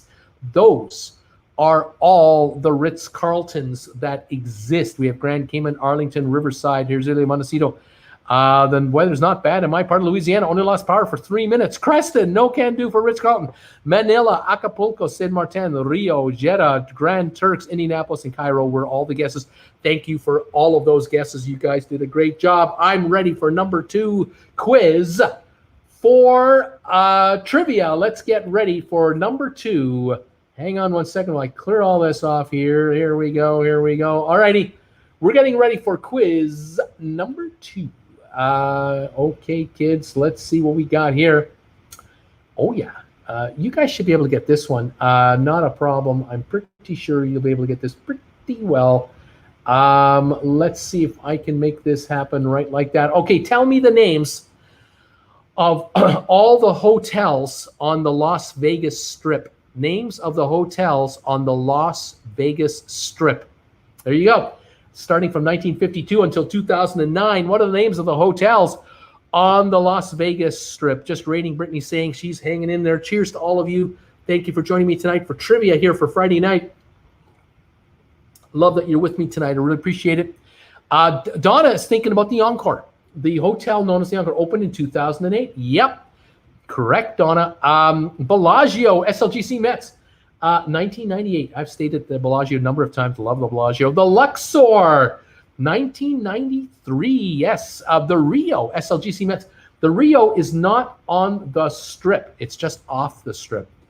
Kevin, the Flamingo. Yes, the pink Flamingo. The Flamingo opened up in 1946. The original version of the Flamingo opened in 1946, and it's still there today. The Venetian.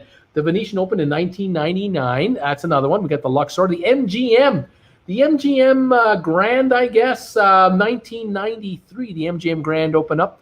The Mirage opened up in 1989. That was the first hotel to open on the Strip in 10 years. It had been 10 years since a hotel opened on the Strip. It was the first of the modern skyscraper tall hotels to open up unto its own. And after that, everybody mimicked them in a way. MGM, we have New York. Yes.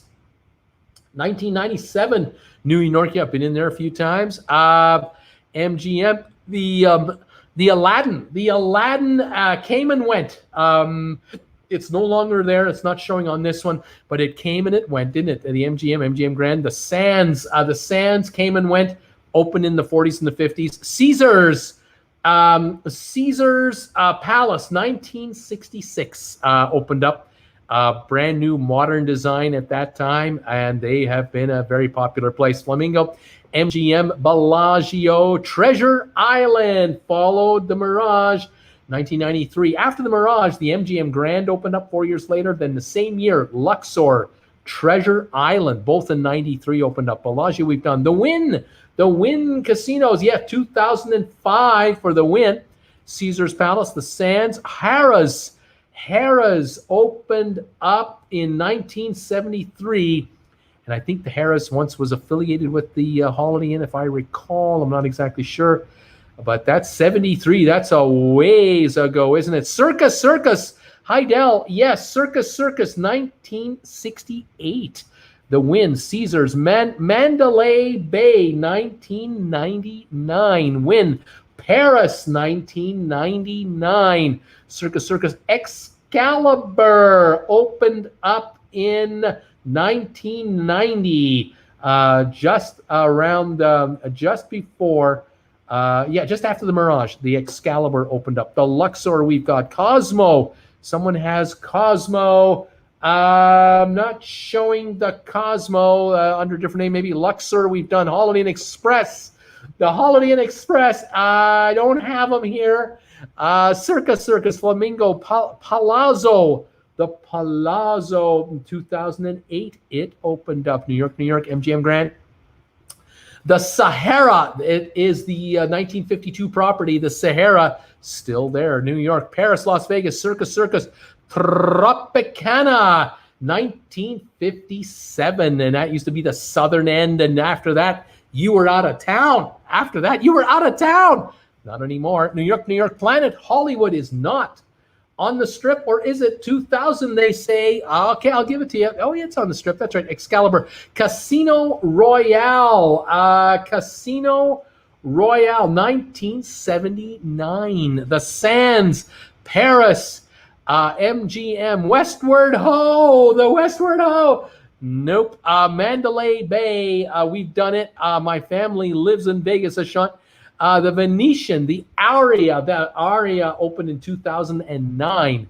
The Desert Inn, no longer there, but from the 50s, the 40s. Caesar's Palace. Manila. Manila, is that showing? No, not showing Manila. Bellagio. Palms, I don't think the Palms is on the Strip. There are still about 4 or 5 more. Excalibur, Palms, Circus, Planet Hollywood. Bally's and Bally's Grand. You remember Bally's? They had that fire at the Bally's casino. They changed everything after that. Bally's, 1973. They had a fire in about 74, 75. A number of people died. Many injuries. Then they made sprinklers mandatory only after Bally's burned. Can you believe it? Unbelievable. They weren't making it mandatory, but they do now. Circus, Luxor, Excalibur, Hilton, not on the Strip. Harrah's did. Wynn, Riviera, the Riviera, 1955 is still going apparently. The Stratosphere, that's right. The Stratosphere is definitely part of the Strip. I don't know what year, probably in the 90s. Aria, the Tropicana, Harrah's, Cosmopolitan, not showing. Paris, Hard Rock not on the Strip. Alera, Sahara, Link, Desert Inn, Arlo. No. Palooza, the Palooza, no. PA, you know what that means? Link, Westgate, Sahara, Desert Inn, Foxwoods, Venetian, all been guessed. Bally's, Paluso, Bally's, Cromwell, Marriott, Flamingo, Mirage. In the news today, Mohegan Sun is hoping to take over the Hard Rock property. Treasure Island, TI, yeah, Four Seasons, Treasure Island. Four Seasons, 1999. That's a new one. A new guess, anyway. The Stratosphere, Waldorf Astoria, Ritz-Carlton, Encore, the Westin. No Encore, no Westin. There's one across the street from Caesar's Palace. It's right beside the Pink Flamingo. It's been there for 40 years. You guys are all around it. The Vegas World, the Drew, Stardust, Stratosphere, Trump International, not on the Strip. El Rancho, no longer on the Strip. Let's see here. There's another one that used to be beside New York, but they have a new name now. What is that one called? Stardust, City Center, Mandel, Westward Ho, Renaissance, Imperial Palace. That's the one beside the Pink Flamingo. Imperial Palace opened in 1980. Always been a cheap place to stay, usually. Circus, Stardust, Cosmo, short for Cosmopolitan. And I'm not showing it. Imperial, Circus, New York. Golden Nugget is way downtown. Imperial, Nobu, Riviera, Best Western. I've got Bill's Gambling Hall, opened in 79. The Monte Carlo in 1996, right beside New York. They just renamed it. They gave it a new name now. The Hotel opened in 2004. Vidra, V-D-A-R-A, Vedra, 09. Mandarin Hotel, somebody had Mandarin Oriental, 2009, and the Harmon in 2010. And those are the hotels on the Strip that I have on this quiz here. You guys did really, really well. Bill Carroll, Monte Carlo. Remember that one? All right, we've got another one done. Let's go and do another trivia question. Okay, here we go. This one has 52 answers, but many answers are duplicates, so it's not really 52. It's actually a lot quicker. It's going to be quicker than you think, maybe. It all depends on just about your trivia skills. Let's see what happens here. Let's see what you guys can do. Can you tell me, name the location of every World's Fair? What cities in the world have had the World's Fair? Starting in 1851 up until 2017, name the World Fair cities. The World's Fair. Where have they held the World's Fair around the world since 1851? Cheers to all of you. Welcome to my channel, Trivia Tonight. Remember, become a sponsor member of my channel. You're getting a Creston postcard from TWB, a custom designed Traveling with Bruce postcard from TWB will be on its way to you. Let me know. Become a sponsor member by the end of the month, and you'll get one for sure. Thank you, everybody, for being here tonight. Okay, let's see. Mike Zone, he's thinking, was there one in New York City? New York City for the World's Fair? I believe so.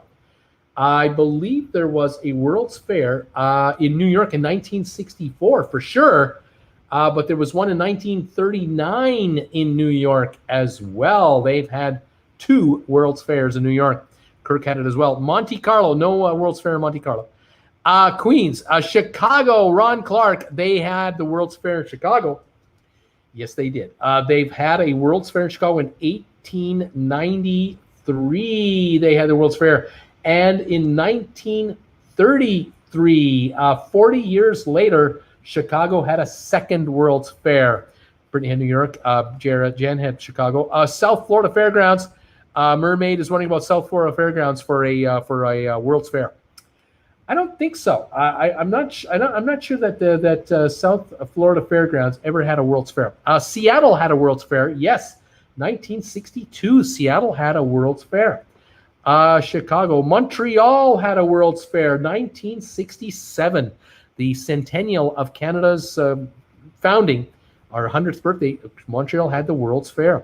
New York City, Montreal, Atlanta. The guess is that Atlanta has had a World's Fair. I don't see Atlanta hosting a World's Fair. Taking a look here for Atlanta. Nope, I don't have Atlanta ever hosting the World's Fair. Brisbane in Australia. No, I do not have. I do not see. I do see 1988. Brisbane had the World's Fair in 1988. Chicago, we've done. Savannah, Georgia. Savannah, Georgia for the World's Fair. I'm not showing Savannah, Georgia having the World's Fair. There are many U.S. cities still that have had a World's Fair, but not Savannah. Knoxville, Tennessee, Bruce. Knoxville, Tennessee for the World's Fair. 1982, there was a World's Fair in Knoxville, Tennessee. Seattle, we've done. New York City, we've done. Kansas City, Missouri. Kansas City for the World's Fair. Looking and looking and looking. The first time America had a World's Fair was 1876, by the way. America had its first World's Fair. But I'm not showing Kansas City with a World's Fair yet. So they need to do one. West Palm Beach, haven't got one. Seattle, we've done. Let me come around here again. Hang on. Got a bunch of guesses here. Here we go. I want to just double check something else for the USA here. No, and no. So definitely not. Okay, Vancouver, we've done. Dallas for a World's Fair. Dallas in Texas. Nope, I do not see World's Fair in Dallas. London, Flushing, New York. We've done New York. Vancouver, we did. New York. Toronto in Canada. Canada did not do. Vancouver did a World's Fair in '86. I've missed that one. But Canada did not do a World's Fair in Toronto. Not yet. Calgary tried to get one in 2008. As far as recently as 12 years ago, Calgary tried to get the World's Fair. got beat out by another city and couldn't win it. And now Calgary's in such economic trouble they won't host one anymore. Montreal, we've done. New York, we've done. Miami never did it. St. Louis, yes, St. Louis did a World's Fair in 2004. 2004, St. Louis did a World's Fair. That was a way back when. Meet me in St. Louis, they would say. So hold on a second, folks. I've just got to double check here. My machine here has decided to not allow me to operate for a moment, so I'm going to have to do this by memory only. San Francisco. Yes, San Francisco did a World's Fair in 1915. London, we've done. Paris. London and Paris have done World's Fairs. Pardon me. London, 1851, the first ever World's Fair. Paris did the second in 1855. London did the third in 1862. Paris did the fourth in 1867. Paris did the seventh in 1878. 1889, Paris did it again. 1900, Paris did another one. 1925, Paris did another one. 1937, Paris did another World's Fair. And that is the last time Paris or London have done a World's Fair. A long time ago, London and Paris have had a high number of World's Fairs. I'm just now able to get them scraped off here. So hold on here while I update my list. Paris, and London. But London hasn't had a World's Fair since 1862. Isn't that something? It's been a long time. All right, now Sydney, Australia. Yes, Sydney, Australia did the World's Fair in 1879. Sydney, Australia in 1879.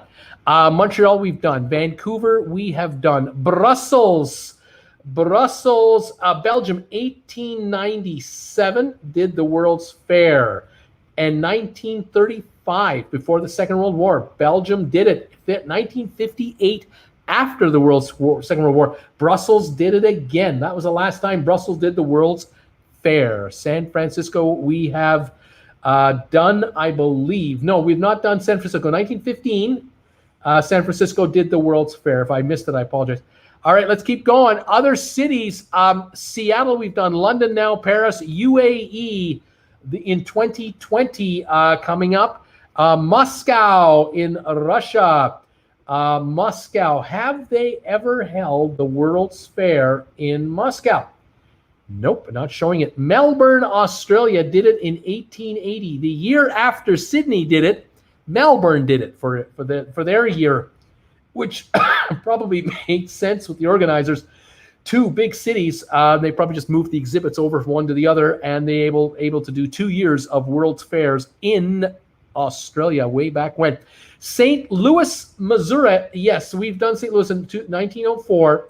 We've done St. Louis. Meet me at the fair. New Orleans, the city of New Orleans. The city of New Orleans in the U.S. of A. Checking, and I'm still checking. Yes, 1984, New Orleans held the World's Fair. Omaha, Nebraska. Omaha. I don't see Omaha having the World's Fair. New Orleans, yes. Brussels, we did. Montreal, St. Louis, Paris, Japan. What city? Stockholm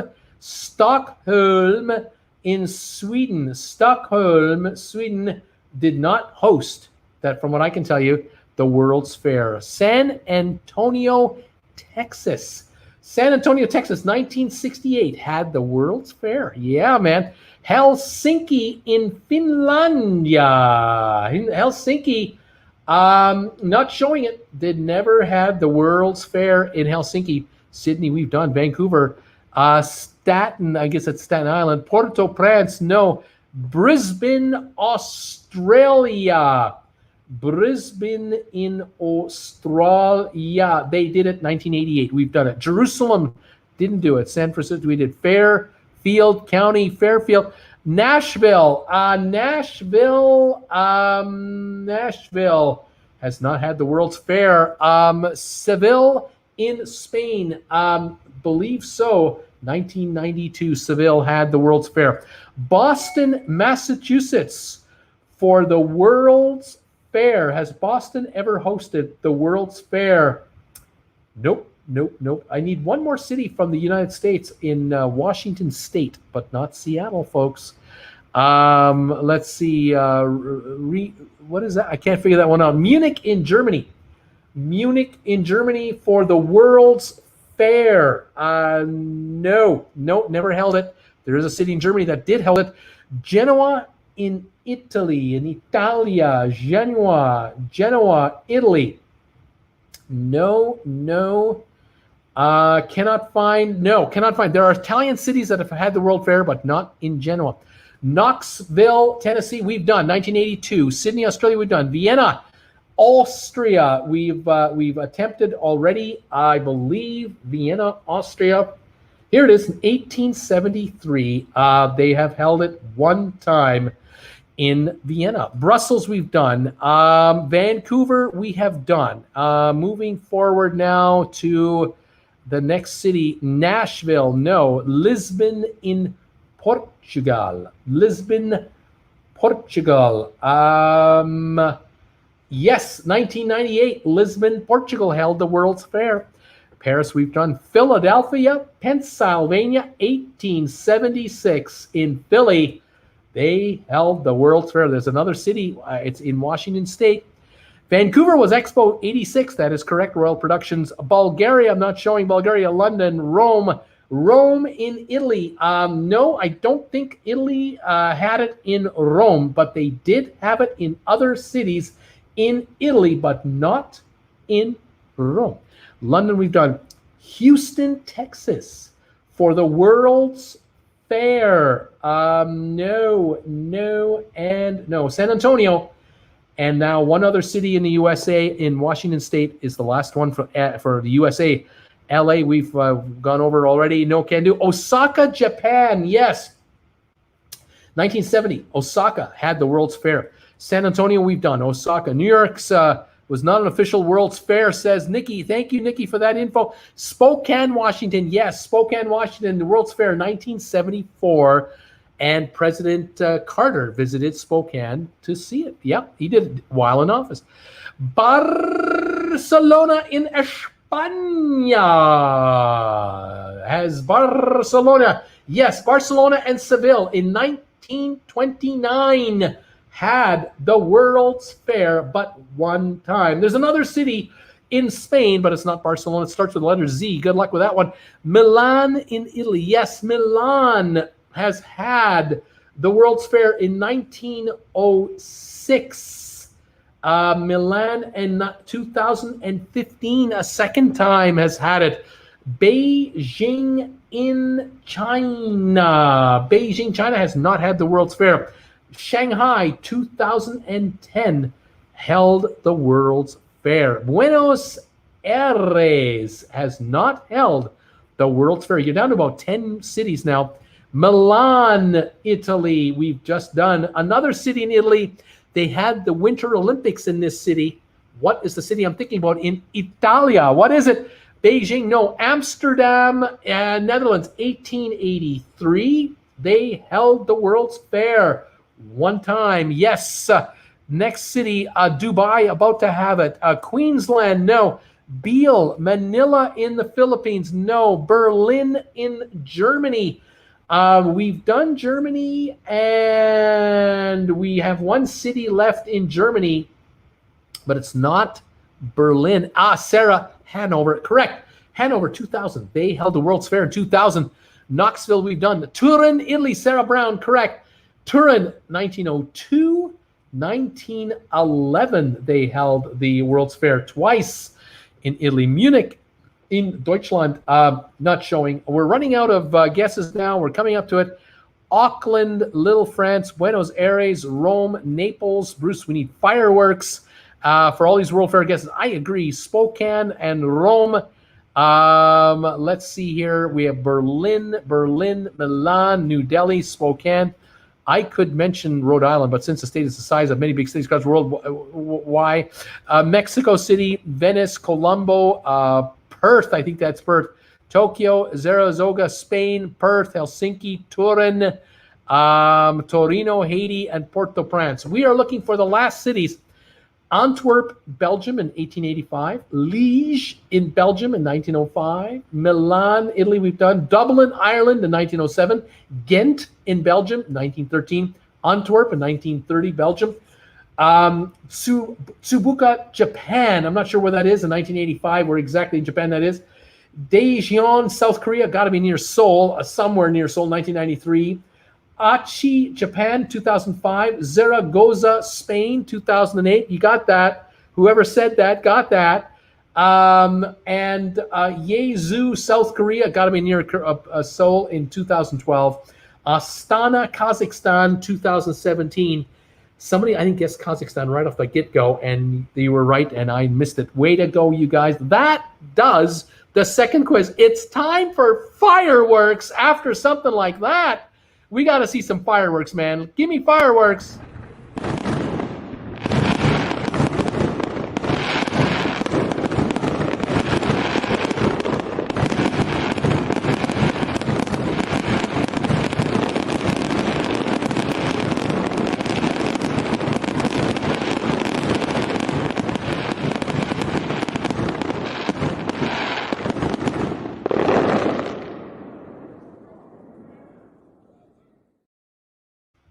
Not bad, huh? Not bad for fireworks, I'll tell you.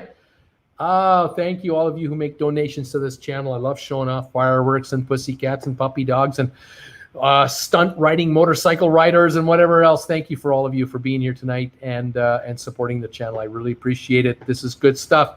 Okay, let's do the next trivia question. Are you ready? The next trivia question, tell me the countries of the world that are the largest consumer markets. What countries of the world are the largest consumer market countries? Some are pretty obvious. Some are, down there. Let me know your thoughts. Fire away. Sarah, enjoyed from London. It's 1:45 a.m. Welcome, Sarah, from way over there. Jen is loving this. Thank you for being here. Here comes some of the guesses. They're coming in right now. We're looking at a consumer market country like Japan. Yes, Japan, definitely. Japan is the number 2 consumer country in the world with 8.5% of the world market. SLGC, Kirk, and many others of you are guessing the USA, number 1 consumer market. The United States accounts for 28.9% of the entire world consumer market. Japan is number 2 at 8.5%. 28.9 versus 8.5. Between first and second place.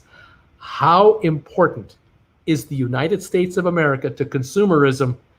It is the dominant country. And amazing, isn't it? SLGC Mets, Canada. Yeah, Canada is around number 10 in the world.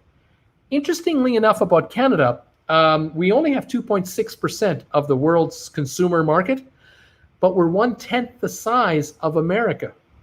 And so multiply Canada by 10, it's 26.7%. America is 28.9. The two countries are virtually identical in standard of living. So we consume as much crap as our American friends consume. We're the same on a per capita basis. It's quite amazing. The country of China is number 4 in the world for consumer marketing. It's 5.2%, number 4 country in the world. It's moving up though. The USA, there we are. They were at Russia. Russia is number 12. Russia, 1.94%. France is number 9, just ahead of Canada. It says 2.89 or something like that. Canada and France are almost tied, actually. Italia is number 5. Italy is 4.46%. The US we have. Spain, number 8, 2.84. Spain, France, Canada, kind of the same size consumer market globally. But the Spanish and the French have more people living in it than Canada does. So Canadian standard of living is actually higher than those two countries because we have fewer people, but we consume a lot. It's interesting. Brazil, number 7 at 3.65, 300 million people. I would think so. India is number 11 at 2.13%. Canada's economy is larger than India on a consumer basis. Quite interesting. The United Arab Emirates. The UAE is number 40 at 0.34%. We're talking about 2 million people, not 20 million people. That's why it's so small. The UK, number 6 in the world. United Kingdom, 4.0% of the world's economy, consumerism economy. It's China we've done. India we've done. Australia, number 14, 1.63%. Australia has about 2/3 the population of Canada, so it has about 2/3 the size of the economy. It's equal to Americans, though. Good standard of living in Australia. Japan we've done. Australia we just did. The UK done. China done. Italy done. New Zealand. New Zealand is I think around, they're number 50 at 0.2%. But New Zealand only has a population of about 5 million people. So if you multiplied New Zealand by about 7 or 8 to catch up to Canada's population, it would be about 1.6, and that would be the equivalent of Australia. So it's a good economy there too. Germany, number 3 in the world, 5.65. Germany is very wealthy. The US at 28.9 with 350 million people. Japan at 8.5 with 80 million people. Multiply Japan by about 4, and you have a higher standard of living than America, by the way. Germany at 5.6 with about 80 million people. Multiplied by 4.5, and you've got equivalent numbers of the United States on a value, money basis. China 5.2, 1.3 billion people. They're growing though.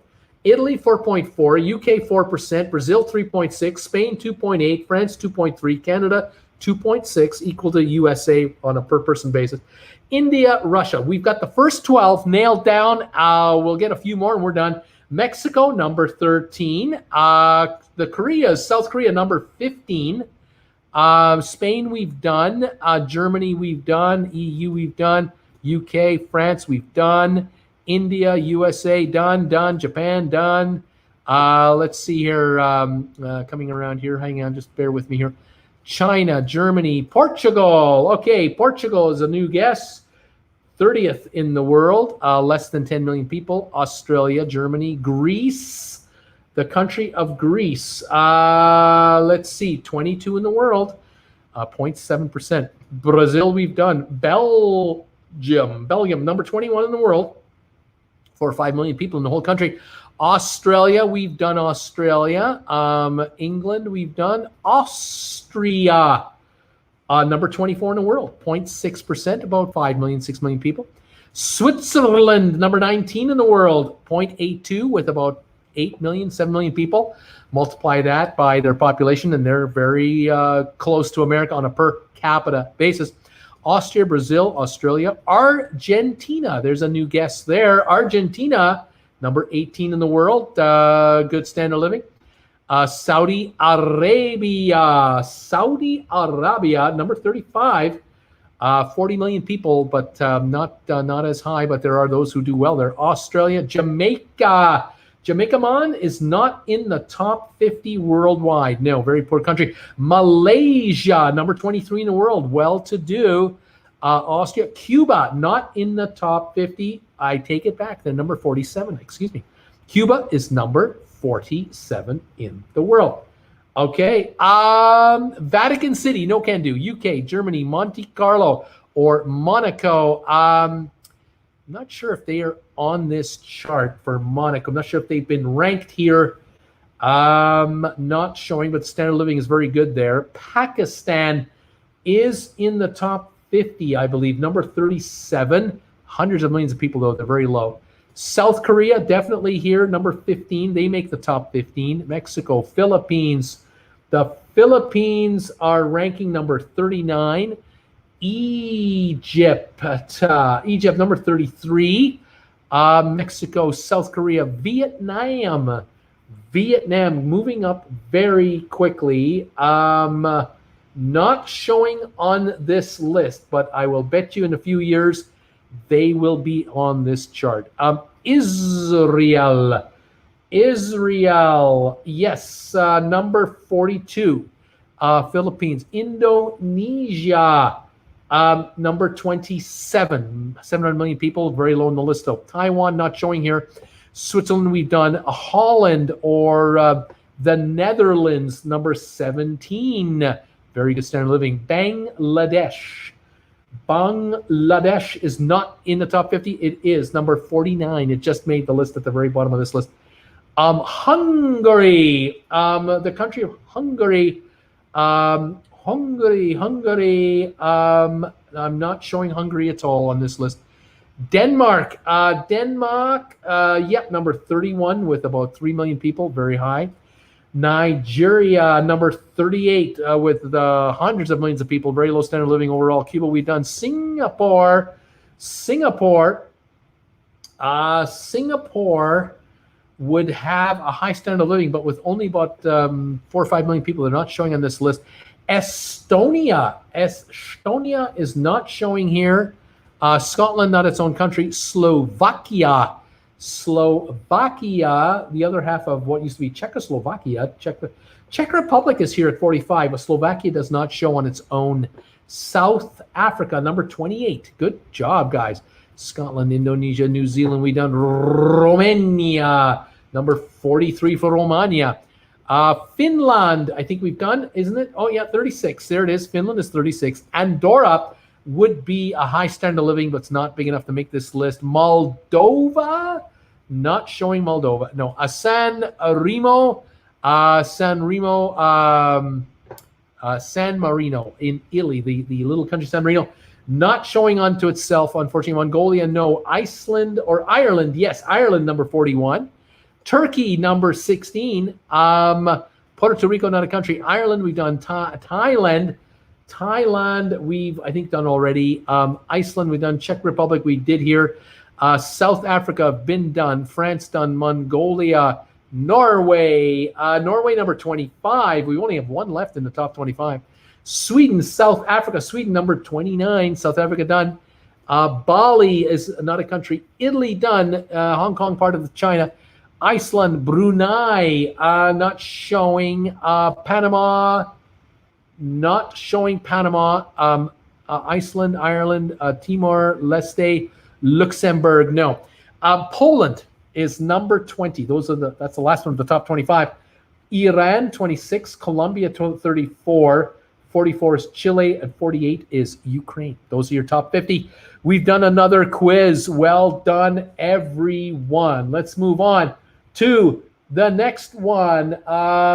Tell me, once we get this one done, you can tell me what to show you next for a short video.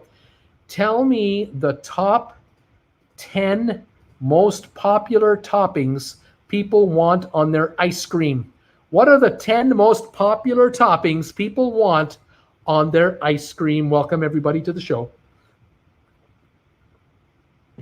Let's see them coming in. Here it is. Yes. Hot fudge, baby. Hot fudge. Number one guess is hot fudge every time. You got that right, kids. Hot fudge is the number one guess every time.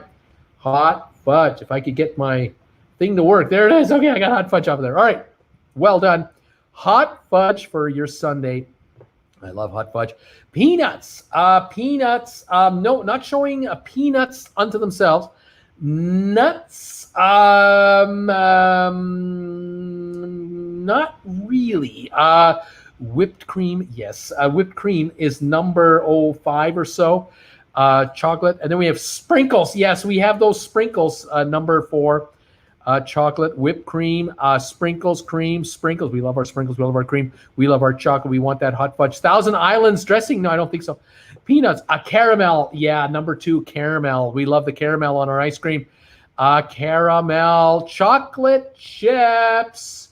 Not showing chocolate chips. Whipped cream, marshmallows as a topping. Is it a top 10 favorite? No, it's not. Caramel, M&M's. Yes, M&M's is the number 3 most popular topping on ice cream. What about the cherry on top? Yes, number 6 is the cherry on top. Peanuts, no. Butterscotch, not showing butterscotch.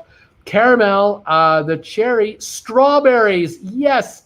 We love to add strawberry sauce with those chunks of strawberries in there. Oh, I love that. Whipped cream, cherries. Got 3 left. Rainbow sprinkles. We do love those rainbow sprinkles. Whipped cream, M&Ms. Strawberry syrup, peanut butter. Nope. Flakes, chocolate syrup, coconut. No. Chocolate chips, Oreos, strawberries, making me want to get some ice cream right now. I just had a shake. Coconut, no. Reese's peanut butter cups, you're close, but not quite. Oreos, not quite. Walnuts, not exactly. I'm looking for something chewy and kind of candy-like, sweet and chewy. Then I'm looking for something kind of crunchy that goes on top, if I've got my bearings right. And then something else. We got pineapple, maple syrup. No, that's not it. Oh, you got it. It's coming. Chuck Spencer. Chuck, how you doing, buddy? Almonds, Skittles. Yes, Skittles. We love them Skittles. And gummy bears. We love our gummy bears on our ice cream. Leaves one last thing. Everybody got the gummy bears. Everybody got the gummy bears. Granola. I love granola. I love that Costco crunchy stuff on ice cream. Oh, I love that stuff. That's addictive. Grape nuts. No, I'm thinking of one more thing you put on top of the ice cream. It's the number 10 ingredient. 3 words. And somebody guessed the main ingredient of these 3 words as a topping, but was not a correct answer. And a president of the United States from Georgia used to own this farm where he grew these things that you turn into butter. And if you turn it into butter, you can also turn it into these specific things you put on top of ice cream. 3 words. I'm trying to help you, but without giving it away. Milk Duds. No. Peanut butter cup. Yes. The peanut butter cups, the 10th most popular item put on top of ice cream. We scream, you scream, we all scream for ice cream. The top 10 ingredients are hot fudge sundae sauce, hot fudge, caramel, M&Ms, strawberry sauce, sprinkles, whipped cream, their cherry on top, gummy bears, Skittles, and peanut butter cups. Those are the top 10. And there are some other good suggestions going on here that I would agree with wholeheartedly. All right. What do you want for a special little video clip? You want fireworks, a pussycat, a puppy dog, motorcycle tricks? What do you want to see next before we do our next trivia question? Let me know. Let me know what you want to see next. And I'll set up the next quiz for us. Oh, my goodness gracious moi. Oh, we're having so much fun here. Our last trivia coming up. Getting ready for the last one. What do you want to see, kids? We got people saying puppies. We want to see the puppies. Well, let's check out the puppy dog. Here we go. We got the puppy right here.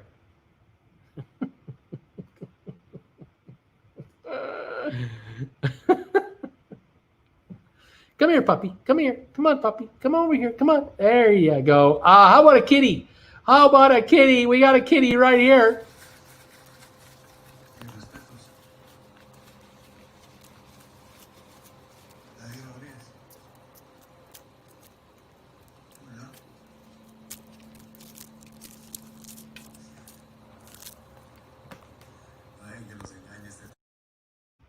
How about cruise ships and fireworks?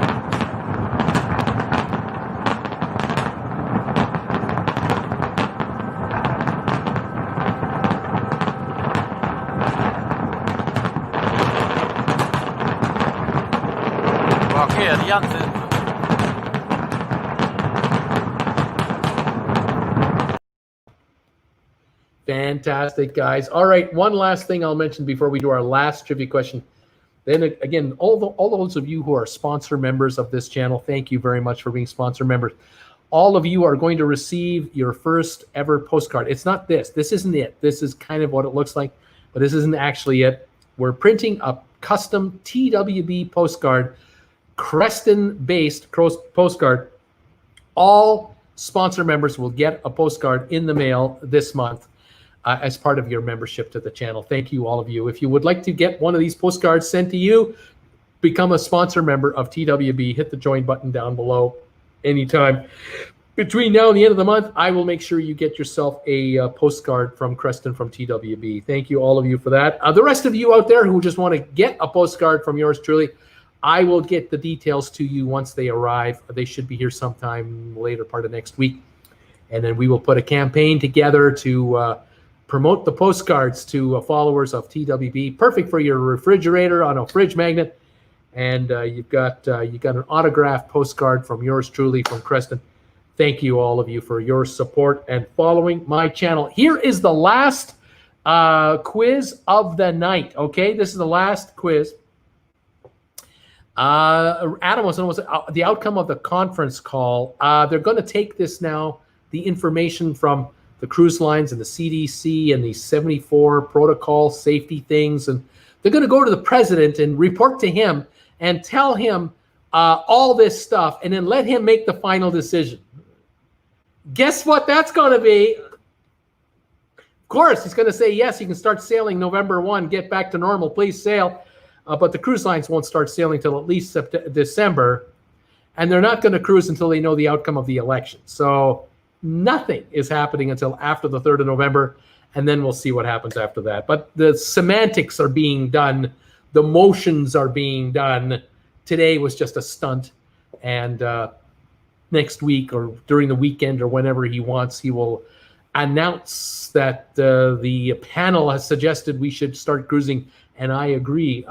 No surprise there. Okay, your last quiz of the night, folks. Here it comes. Tell me the largest Nielsen media markets for the United States of America. What cities make up the largest Nielsen rating markets for television, radio, newspapers, the most important media markets in the United States? Fire away. Give me one at a time. Here we go. I'm looking at guesses coming in for New York, Los Angeles, Chicago, Philadelphia. They're coming in. They're coming in. They're coming in. Fantastic. New York is number 1. LA is number 2. Chicago is number 3. Philadelphia is number 4. Keep them coming, guys. Let's find out how quick we can knock this list off the top. Here they are right here. We've got New York, LA, Chicago, New York, Chicago, LA. We have Philly, Chicago, Los Angeles. We've got Seattle. Seattle is in the USA, the number 12 market. Number 12. We have Atlanta. Chuck Spencer. How you doing, Chuck? Atlanta, number 9, Chuck. It's the number 9 media market in America. LA, we got Dallas, number 5. That's the next one on the list. Then we have LA. Then we've got Boston. Boston is number 10. Then we have Atlanta. Then we got Miami. That's another new one. Miami. That would be number 16 with Fort Lauderdale together. We've got New Orleans. Brittany, Mrs. Brittany Anderson is thinking New Orleans. New Orleans is in the USA. Let me look. New Orleans. Where is New Orleans? Number 51. The 51st largest media market in America is New Orleans. We have New York. San Francisco, number 8. Houston, Texas, number 7. Atlanta, Seattle, Minneapolis, a new guess. Minneapolis. I'm looking for Minneapolis. Where's Minneapolis? What happened to Minneapolis? I must have skipped it here somewhere. Just bear with me, folks. I will. There it is, number 15. Minneapolis, number 15. Okay. Dallas, Texas is tied for number 5 with Fort Worth. We've done it. Boston, we've done. Baton Rouge, Louisiana. I think that's part of New Orleans at best. San Francisco, Detroit, Michigan. Detroit is number 14 for America's largest Nielsen rating center. San Antonio, Texas. San Antonio is in America, number 31, and climbing. Miami, we've done. Detroit, we've done. Columbus in Ohio. Columbus, number 34. and climbing. Miami, Washington, D.C., number 6. We now have the top 10 covered. That would be New York, L.A., Chicago, Philly, Dallas, Fort Worth, Washington, Houston, San Francisco, Oakland, San Jose, Atlanta, and Boston. Those are the top 10. Now let's get some more. We've got Houston. We've done it. Washington, done. Indianapolis, done. Isn't it? Isn't Indianapolis done? We did Indianapolis, didn't we? We did Indianapolis. No, we haven't. We haven't done Indianapolis. It's number 28. Indianapolis is number 28. Excuse me. Okay. St. Louis, Missouri, number 21. Las Vegas, Nevada. Vegas is number 40 and moving up. People are moving to that area. Dallas, we've done San Diego.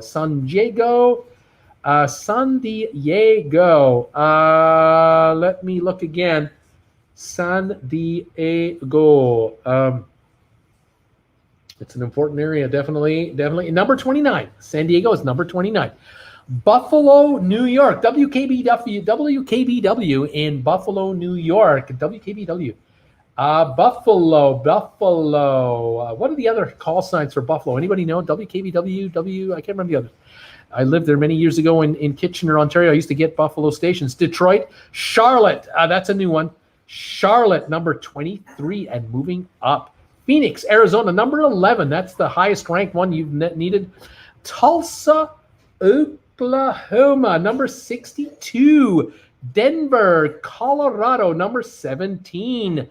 Baltimore, Maryland. That would be number 26.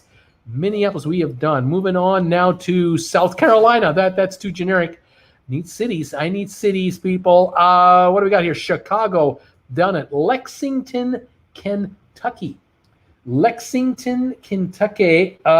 See if I can find it quickly. Popping up here anywhere. Excuse me. Lexington, KY. Lexington. Yep, number 63. Lexington, Kentucky. Washington, we've done. Toledo, Ohio. I'm looking for Toledo, Ohio, number 78. Cleveland in Ohio. That would be Cleveland, Akron, number 19 in America. Honolulu in Hawaii. Let's see. Honolulu in Hawaii is number 66 for size of the metro for the Nielsen rankings. Cleveland, we've done. Cincinnati, number 35. WKRP in Cincinnati. Portland, Oregon. Portlandia. Portland. Looking for Portland, Oregon. Portland. Trying to find Portland. Portland. Not finding Portland. Oh, here it is, number 22. I'm way too low. It's way up there. Number 22. Phoenix, we've done. Tampa in Florida. St. Petersburg, Sarasota, Tampa, number 13. Largest market. San Diego, we've done. El Paso in Texas. El Paso, Texas. That will rank as Texas, El Paso. Where is it? There we go. Not that one. Number 93. It's only number 93 all by itself.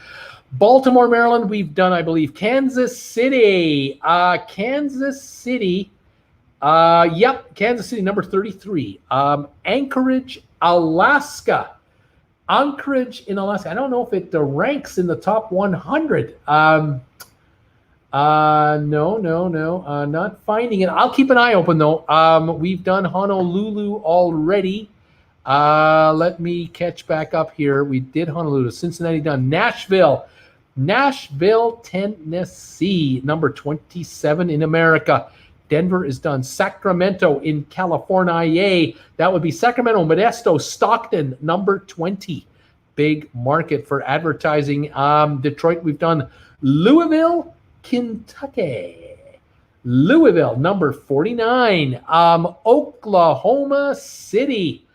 Oklahoma City.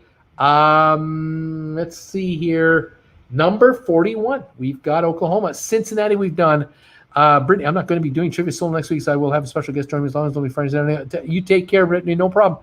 You hang in there. We'll see if we get it together. SLGC bets. I used to get WKBW on Long Island at night when I was a kid. That was a strong signal. Kirk Brunson, Columbia, South Carolina. Let's see here. Columbia, South Carolina. Nope. Yep. Number 77. There it is. All by itself. Found it. Nashville, Providence, Rhode Island. Providence, Rhode Island. Not finding it easily. I'll keep an eye open for Providence, Rhode Island. Let's move on. Albuquerque, New Mexico. Albuquerque, Santa Fe. The two of them are together. Number 46. Washington, D.C. We got Fairbanks. Can't find it yet. Evansville. I'm not sure. Where would Evansville be? Is that South Carolina, North Carolina? I'm not exactly sure. Is that Ohio? Where are we talking about? Evansville. Is that Georgia by chance? Anchorage, Fargo, North Dakota. Don't know if we would make it on the top 100 there. Continuing forward. Hartford, Connecticut. Hartford. Let's see if Hartford is anywhere here. Let's just look there. And the CT. Hartford. Can we find Hartford anywhere? Not finding it yet. Here it is. Hartford, New Haven. Number 32. It's a combine. Spokane in Washington State. Spokane, Washington. Let's see now. Spokane, Washington, 72. There's about 500,000 people in the Spokane area. Hartford, we've done. Manchester, New Hampshire. Is that right? Oh my gosh. I don't know if that'll work. We'll keep an eye open for Waco, Texas. I think we got something for Waco. Waco Temple Bryan, number 86 out of 100. Memphis, Tennessee. We might have done already. Looking just quickly. We'll keep an eye open, but we may have done it. There's another Tennessee place too. Juneau, can't find yet anything Alaska. Pittsburgh, Pennsylvania. Let me get back to that. Where were we here? What happened to my thingy? I lost it. I'm in trouble now. Now I've done it. I've done it now. Let's go. Okay, right there. Keep going. Where is the Pittsburgh? Yes, there it's coming. I know it's coming. I know it. And as soon as I have it, I'll be back in business. There it is. BC. There you go. Pittsburgh, Pennsylvania. Pittsburgh is number 24, the 24th largest media market. Spokane, we've done. Province, can't find it. Harrisburg, Pennsylvania. Harrisburg, PA. Let's see here. We got this one. PA. There's a couple in Pennsylvania, but not yet. Nope, can't find it. Fresno in California. Fresno area, California, yay. Fresno, Visalia, number 54. Charleston, is that South Carolina? Charleston? Carolina, South Charleston. No, not there. Not finding. I'll keep an eye open for it. Orlando in Florida. We've got Orlando, Daytona Beach, Melbourne, Florida, number 18. About 40 years ago, they wouldn't have been in the top 50. Now they're number 18 and moving up. Knoxville, Tennessee. Have we done Knoxville already? Knoxville in Tennessee. Nope, number 61. Knoxville by itself. Phoenix, we've done. Richmond, Virginia, home of Tom Henry. Richmond, Virginia. Let's see.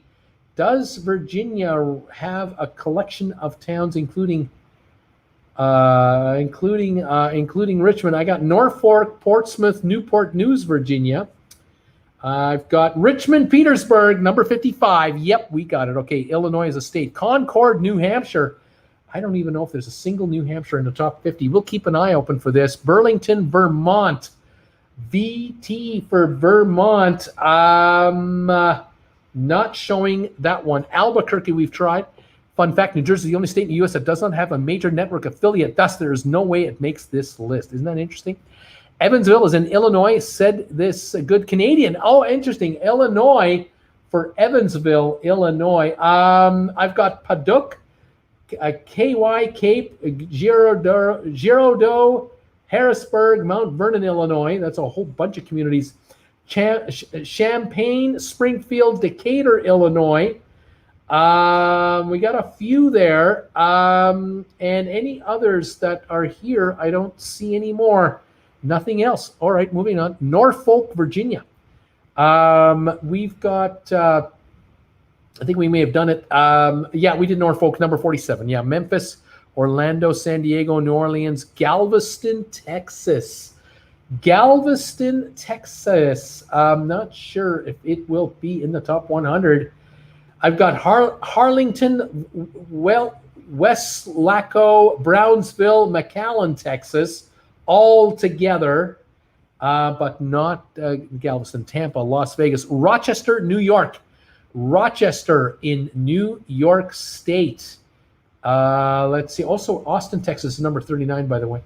Let's see. I've got Albany, Schenectady, Troy, New York. I'm looking for Rochester. I got Rochester, number 76. Yeah, Syracuse. We may have picked it off already with Schenectady. We may have done it. Burlington and Plattsburgh, New York, number 97. We're getting into the low numbers now, aren't we? Charlotte, Evansville is Indiana. I'll keep looking. Salt Lake City. Salt Lake City, number 30 in America. Indiana. Anything? Indiana. Des Moines and Ames, Iowa. That's not Indiana, though, is it? Indiana. Cedar Rapids, Waterloo, and Dubuque, Iowa. Like that. I like the I thing. South Bend and Elkhart in Indiana. That's all. Can't find it. Any other cities I need to guess through, you guys? How many more am I at? Have I skipped over a bunch? Oh my goodness. I don't know what happened to them all. I'm way down here again. Yes, we've done all those. Yes, we've done all those. Salt Lake and Boise. Boise in Idaho. Boise, Idaho. Don't even know if that would rank. Let me just rattle off a bunch more for you here. We're near the end. We've got Raleigh, Durham in North Carolina. That is number 25. That was the last of the high ones. Milwaukee is 36. West Palm Beach, Florida, Fort Pierce, number 37. Greenville, Spartanburg, South Carolina. Asheville, North Carolina. Anderson, South Carolina, number 38. Jacksonville, Florida. Brunswick, Georgia, number 42. Grand Rapids, Kalamazoo, Battle Creek, Michigan, number 43. Birmingham, Alabama, number 44. Harrisburg, Lancaster, Lebanon, York, Pennsylvania, number 45. Greensboro, High Point, Winston-Salem, North Carolina, number 48. Memphis, number 50. Providence, Rhode Island. Someone was asking me about Providence. I finally found it. Providence, Rhode Island, number 52. Fort Myers, Naples, Florida, 56. Wilkes-Barre, Scranton, PA, 57. Little Rock, Pine Bluff, Arkansas, 58. Mobile, Alabama, Pensacola, Florida, 59. Dayton, Ohio, 64. Wichita, Hutchinson, Kansas, 67. Green Bay, Wisconsin with Appleton, number 69. Roanoke, Virginia, Lynchburg, number 70. Flint, Saginaw, Bay City, Michigan, number 71. Charleston, Huntington, West Virginia, number 73. Omaha, Nebraska, 74. Springfield, Missouri, 75. Portland, Auburn, Maine, 79. Huntsville, Decatur, Florence, Alabama, number 80. Madison, Wisconsin, 81. Shreveport, Louisiana, 83. Syracuse, number 85. Colorado Springs, Pueblo, Colorado, 87. Chattanooga, Tennessee, 89. Savannah, Georgia, 90. Charleston, South Carolina, number 92. Baton Rouge, 94. Jackson, Mississippi, 95. Fort Smith, Arkansas, 98. Tri-Cities, Tennessee, 99. And coming in at number 100, last place, Greenville, New Bern, Washington, North Carolina is last at number 100. Interesting collection of media markets of America. Interesting stuff. Folks, we're done. We've done our quizzes for the night. Thank you for being here tonight.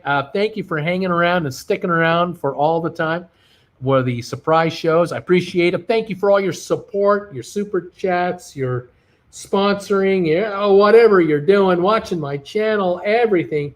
Thank you, guys. Have a great weekend.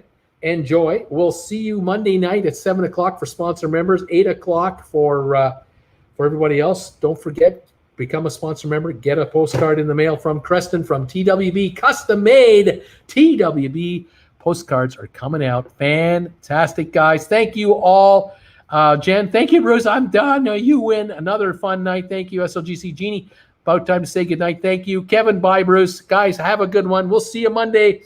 Keep an eye on the channel in the meantime for any other videos. And thank you for joining me on Stock Markets with Bruce. Thank you, all of you guys who are over there. I appreciate it. Thank you very, very much. All right, guys. Bye for now. Stay warm. Stay safe. Stay healthy. Stay distant. Stay cool. Stay warm. Stay whatever you got to be to stay good. And we'll talk to you next time, guys. Ron Clark, we're going to be in Carnston in the next couple of days. Carnston? That's not Creston, is it? Carnston. I'm sure what that means. Thank you, guys. Everyone's saying goodbye and take care. And thank you, guys, for all these messages. I appreciate it. Kevin, thank you, too. And we'll see you next time on TWB and Stock Markets with Bruce. Happy Thanksgiving. Happy Thanksgiving from Jen. Canadian Thanksgiving this weekend. I'm on Monday. Doesn't matter. We'll see you later, guys. Bye for now.